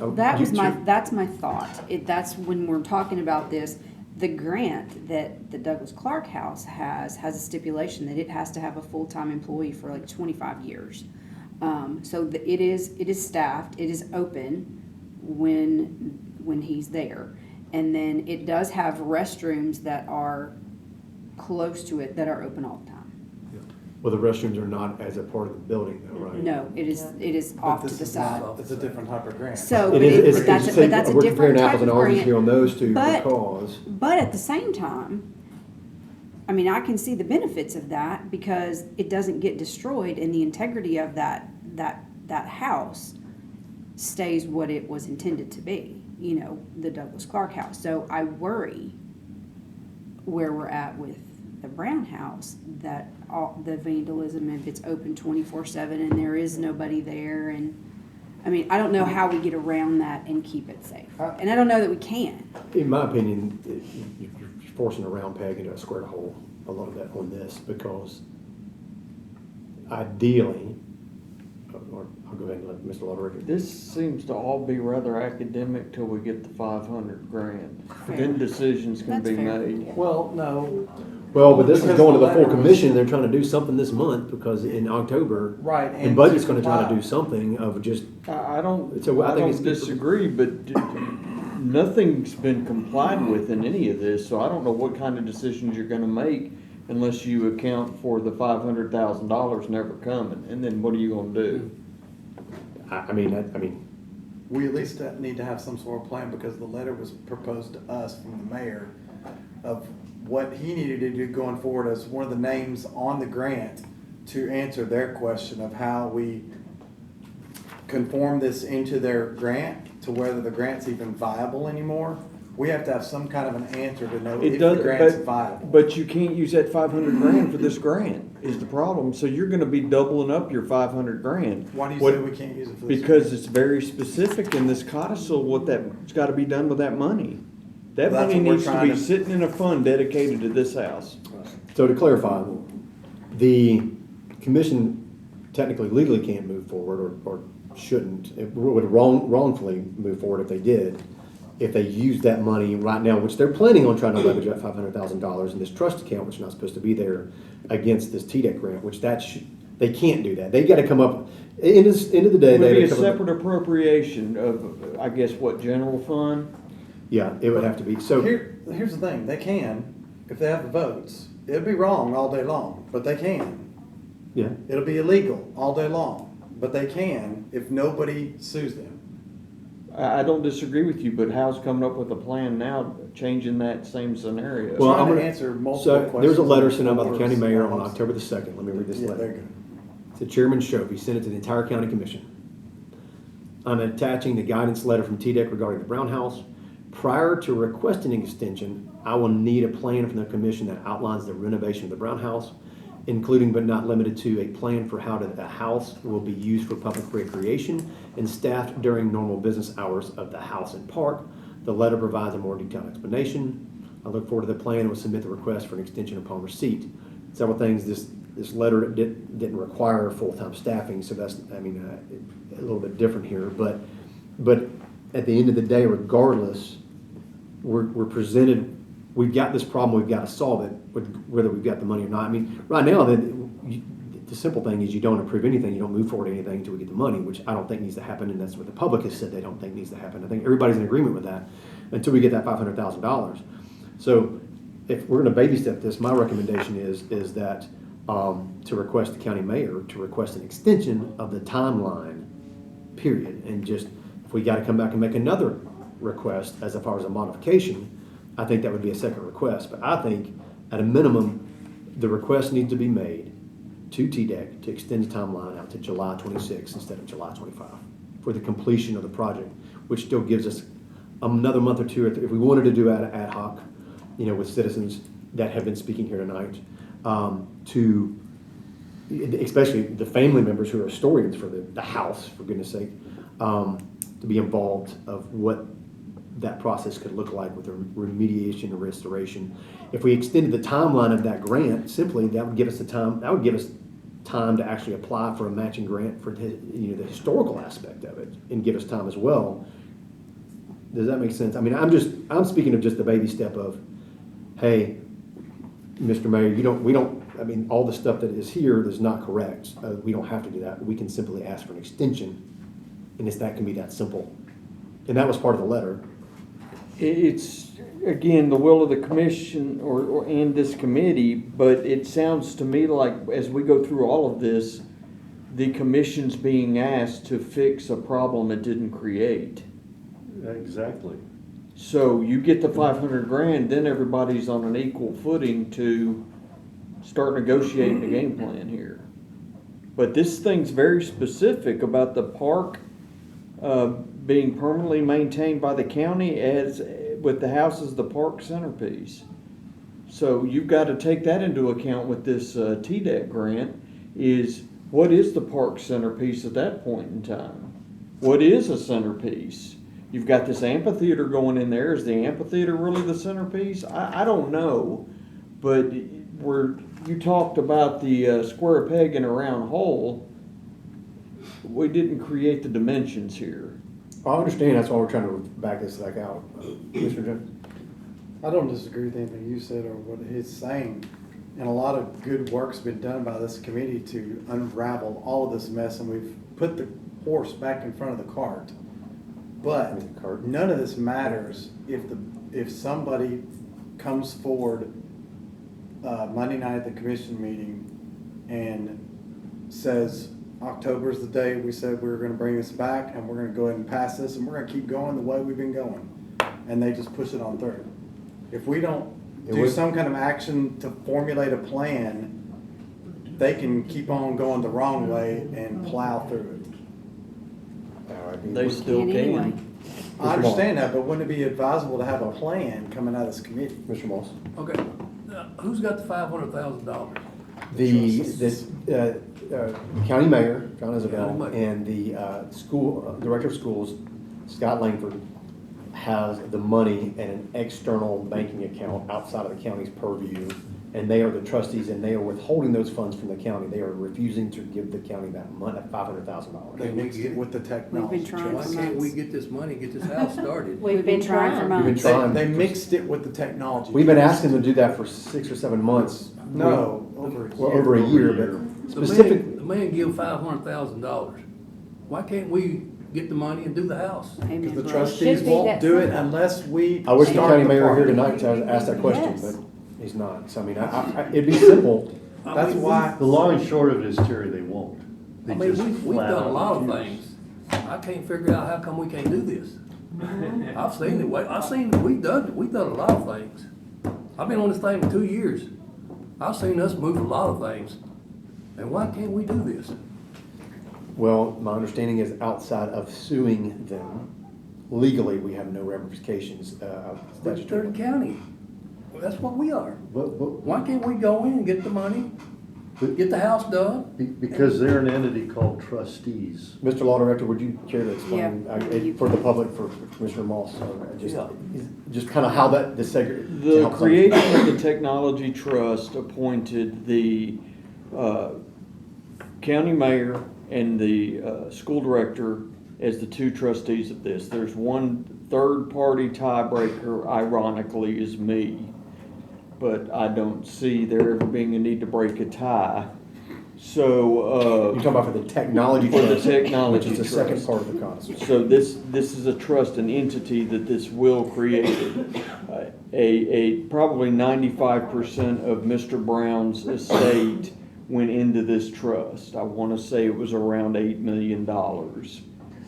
As part of that transfer, that's where we get into the language of the codicil. The codicil did two things. One, the codicil said, all right, the county only gets $500,000. The purpose of that is to create a park with this house as the centerpiece. Everything else goes to this technology trust, and there's a bunch of paragraphs and parameters on how to do that, how to operate the trust, what to do, how much of the trust can be used for technology advancements in the school. That's the purpose of this trust. But you just said it, you just said the money went to the county.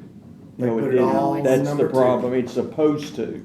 They put it all. Well, in when number he two. passed away, and I'm making a guess here, what I think happened is the will got probated, and then this was, 7 years ago? 17. So the will got probated, whoever was administering the estate dispersed all the money to the technology trust. They closed the estate. There's very little in the way of documentation because a lot of things were waived, which the courts allow to happen in wills. And because a lot of that was waived, we don't know the ins and outs, the finances or any of that. They didn't have to do that. So the money was dispersed, the probate was closed, and then here we are today.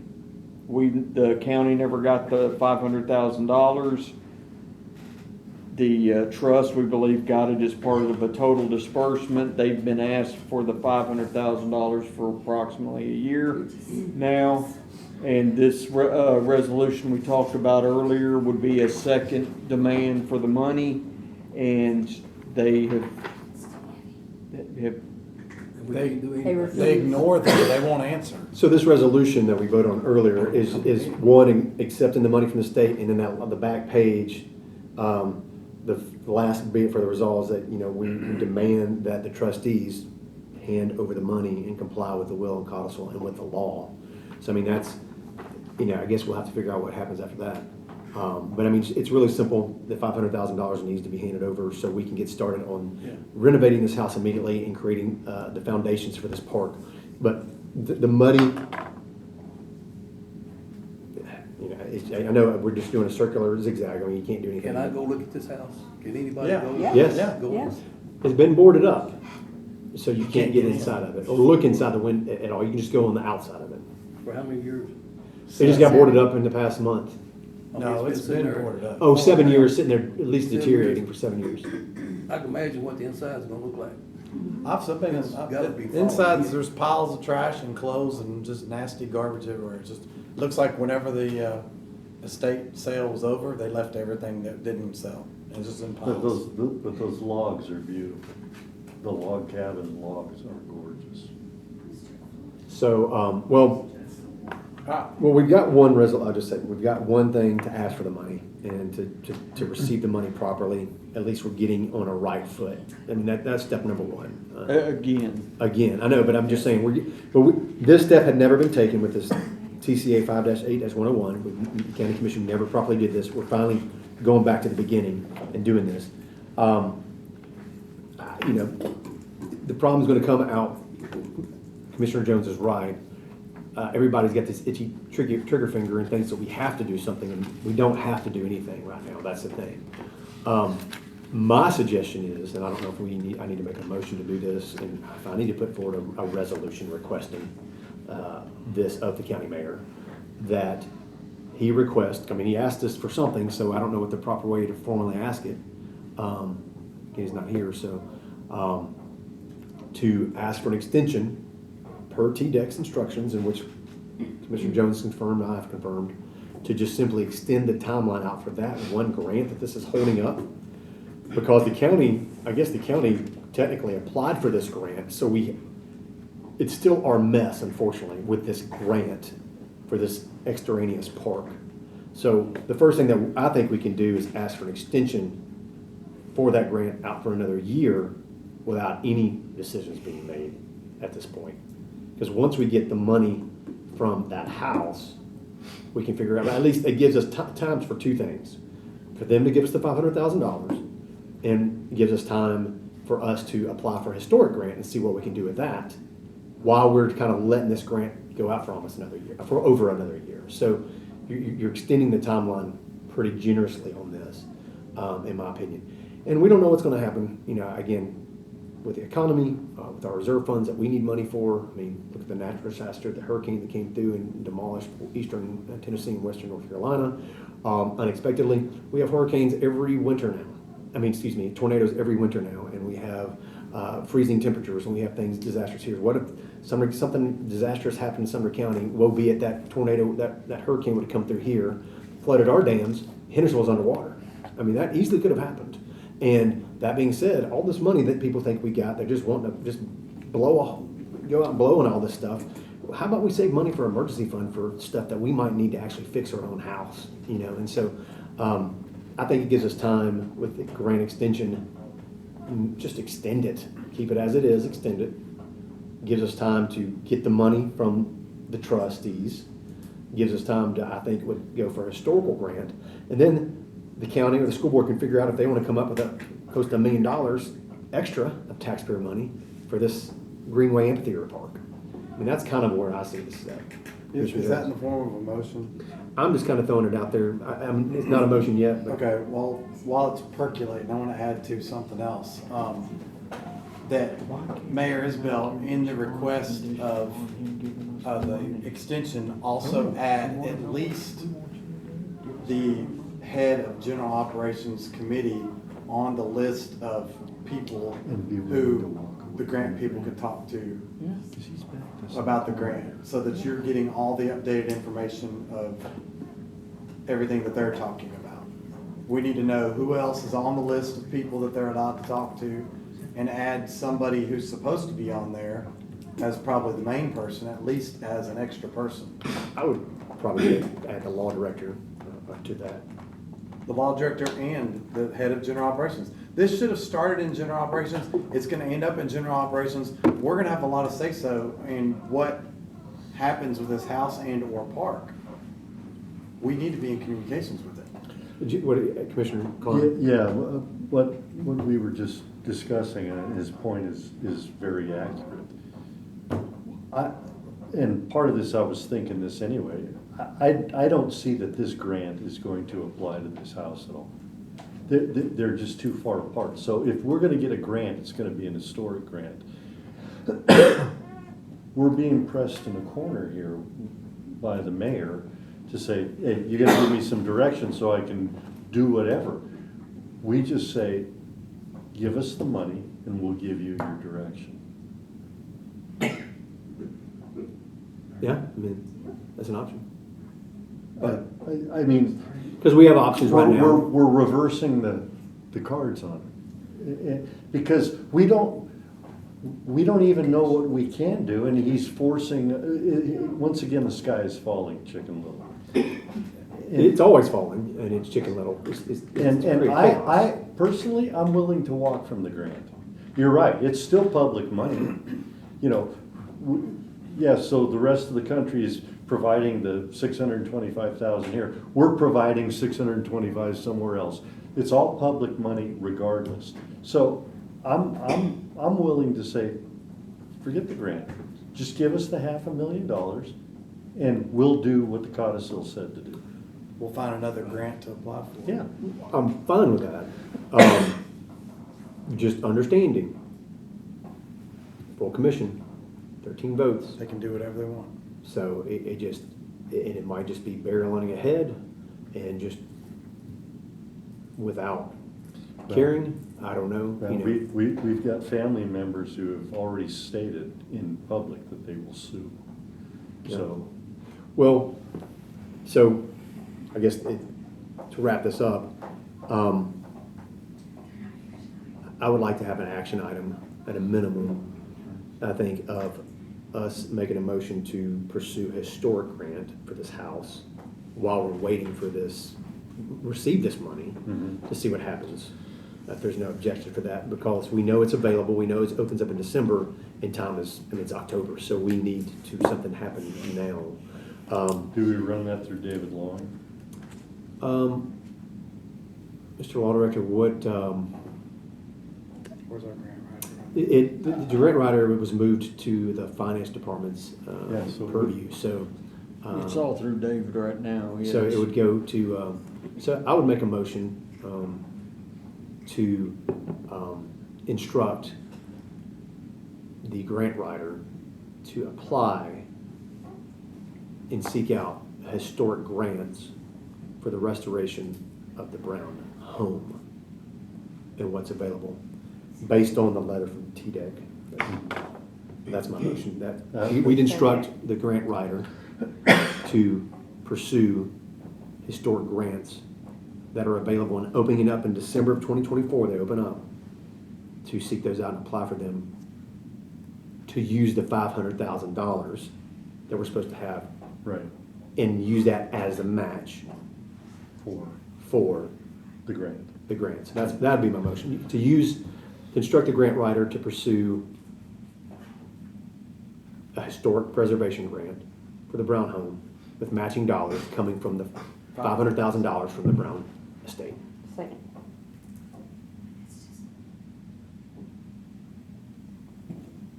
Because that's really our objective here. Right. Oh, I got a motion and second in discussion.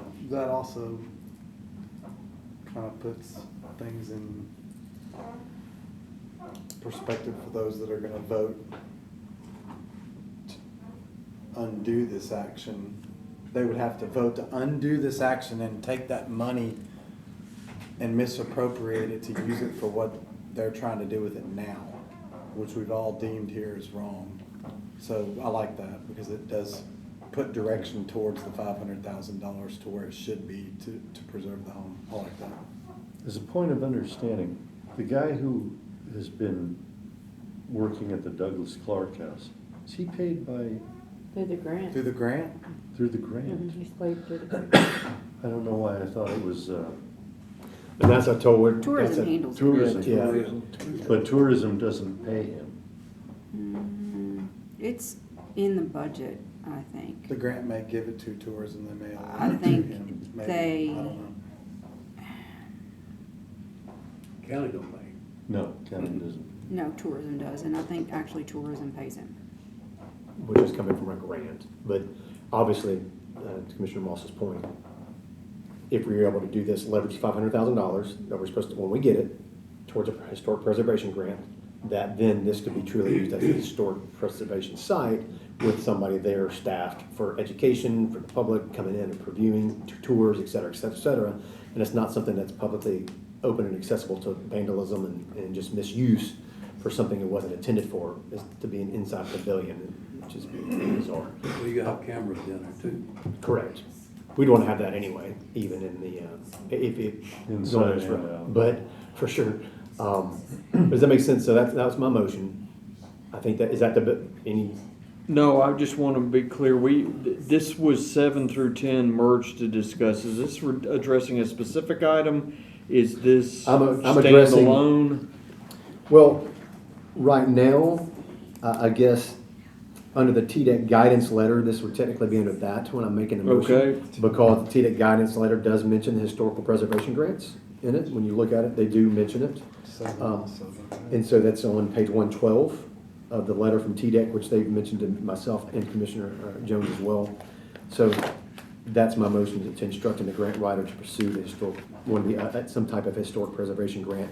But we're matching, the matching dollars are gonna come from the $500,000 for Right. historic preservation, not for a park. And this does not need to go through commission, I guess right now, we're sending this to budget, right? budget. Technically, which means next week. Budget or finance? I mean, I would like to send this to the finance department. Yeah, that's what I thought you meant. Yeah, Okay. that's what I meant. Yes. Yes, correct. That's originally what I said, so, So does it need to go to budget also, because they're going to bring something out, not knowing anything about this, to go to full commission? Do we need to inform them of this, so they're not running parallel to us with something else, bringing it before the commission? so Law Director, what do you recommend there on, Because I know the plan was October. we're instructing the finance director and the grant writer to pursue this grant as a committee. So now we're running parallel with two pots, same pot of money.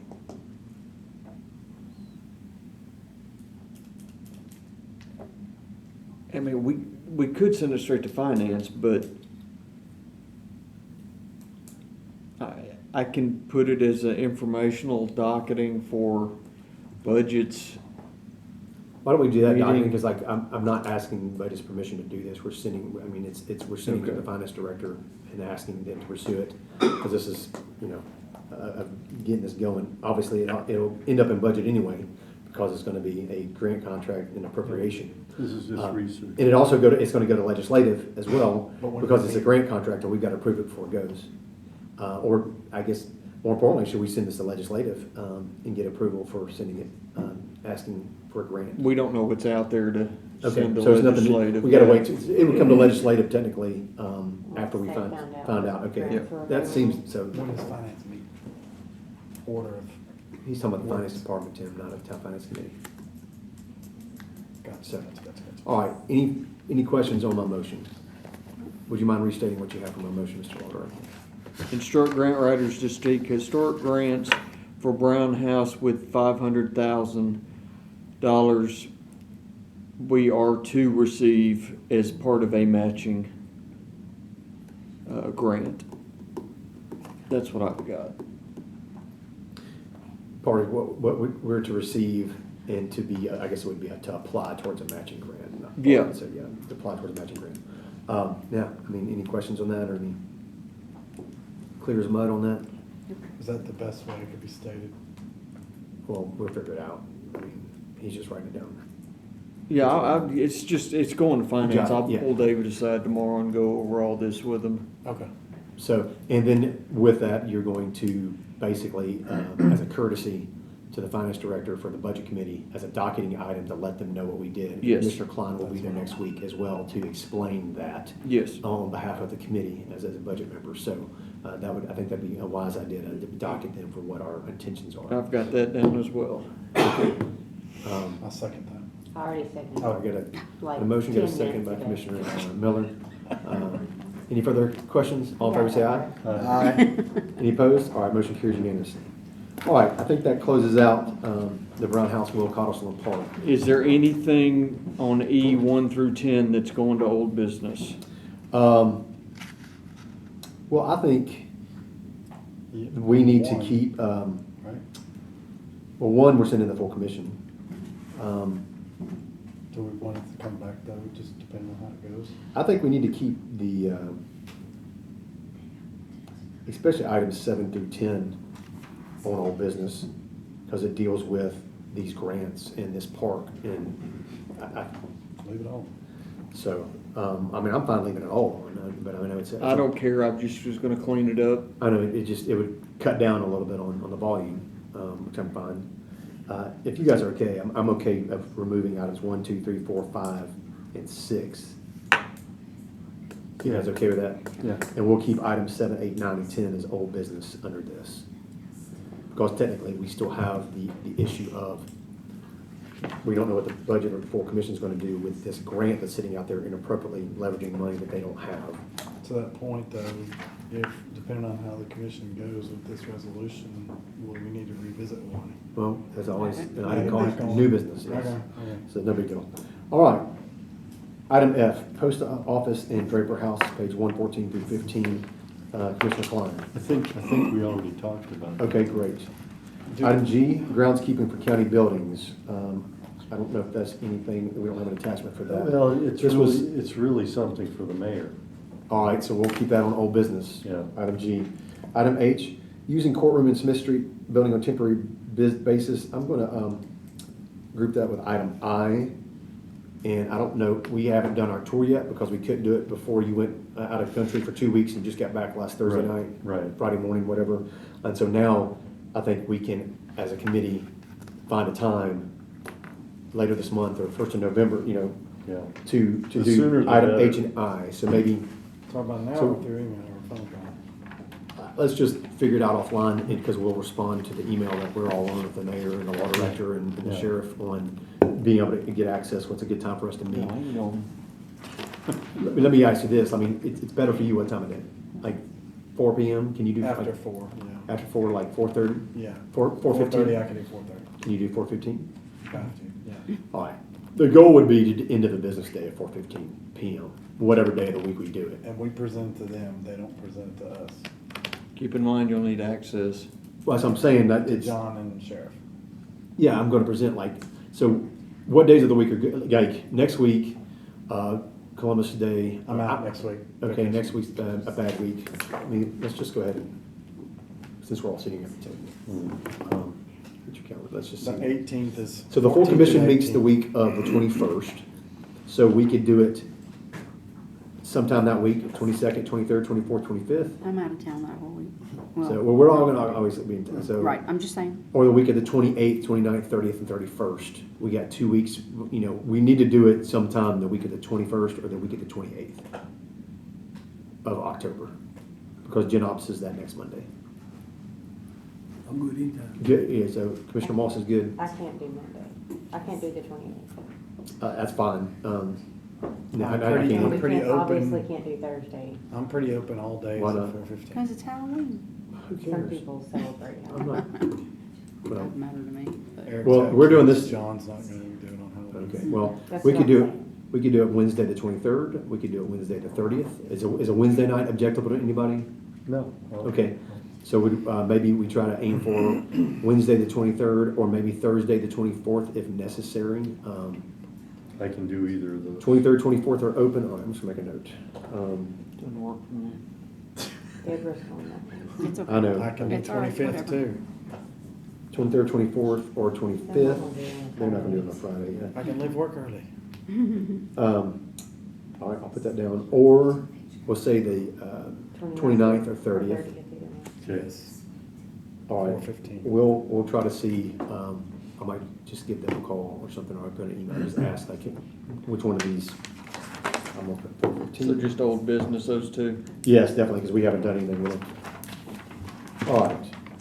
Item J, discussion of new county water system. Okay. Commissioner Klein. Do we B, need a discussion? motion for discussion. Second. All in favor, say aye. Aye. Any opposed? All right. Commissioner Klein. This, apparently this water grant for, it's a total of $30 million, is growing like a monster. The 16-inch main that was supposed to run from Gallatin to Bethpage is now going to be a 20-inch main. That's a huge increase in costs. And they're gonna run out of money. And one of the planning commissioners said, David, we need eyes on this thing.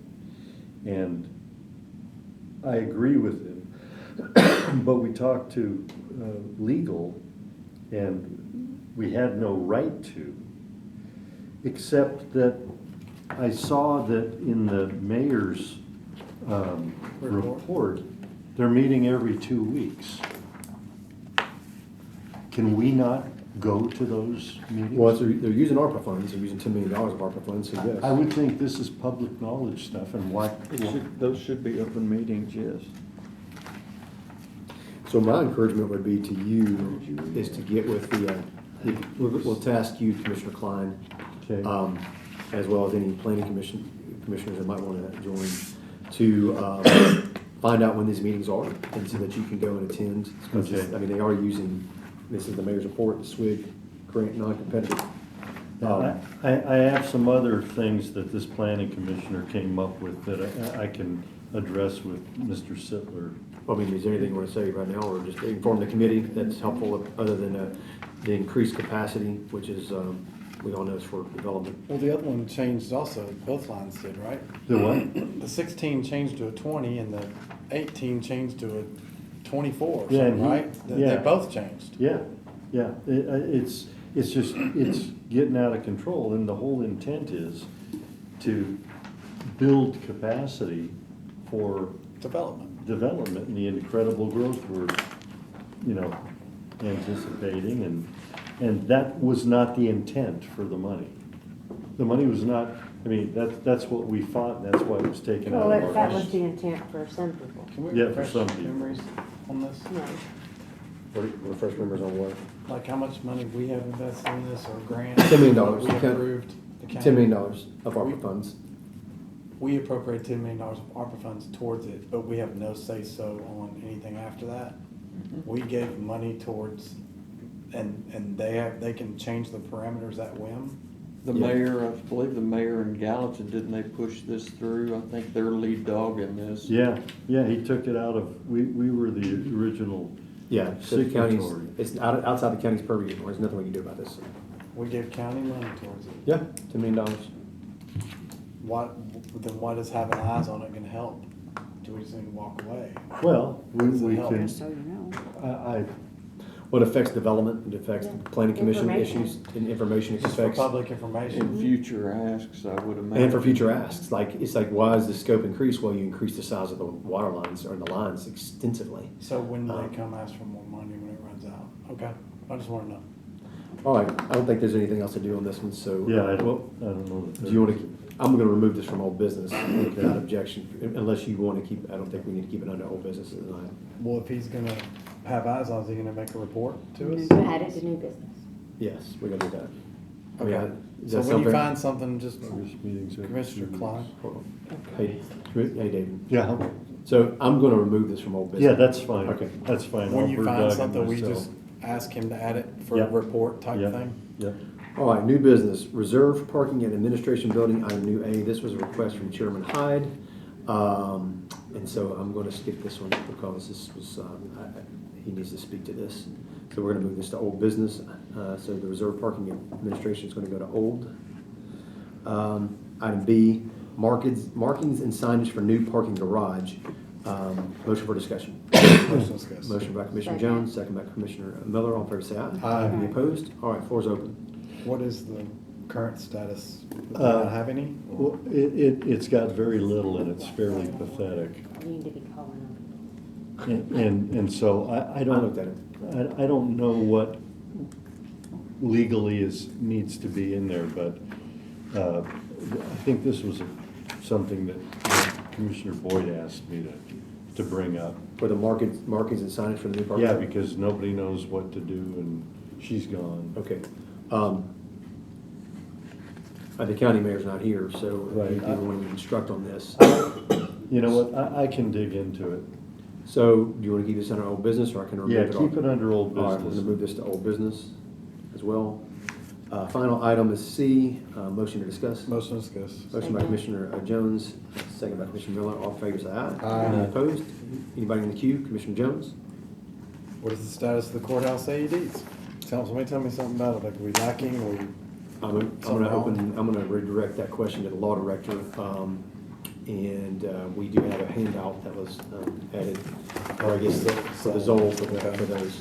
Mr. Law Director, did you have anything to add? So you had requested this be on the agenda, actually, I remember, for the courthouse AEDs and these.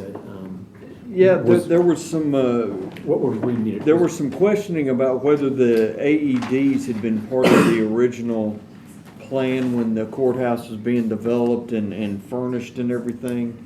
And I'm not sure exactly what the status of that was.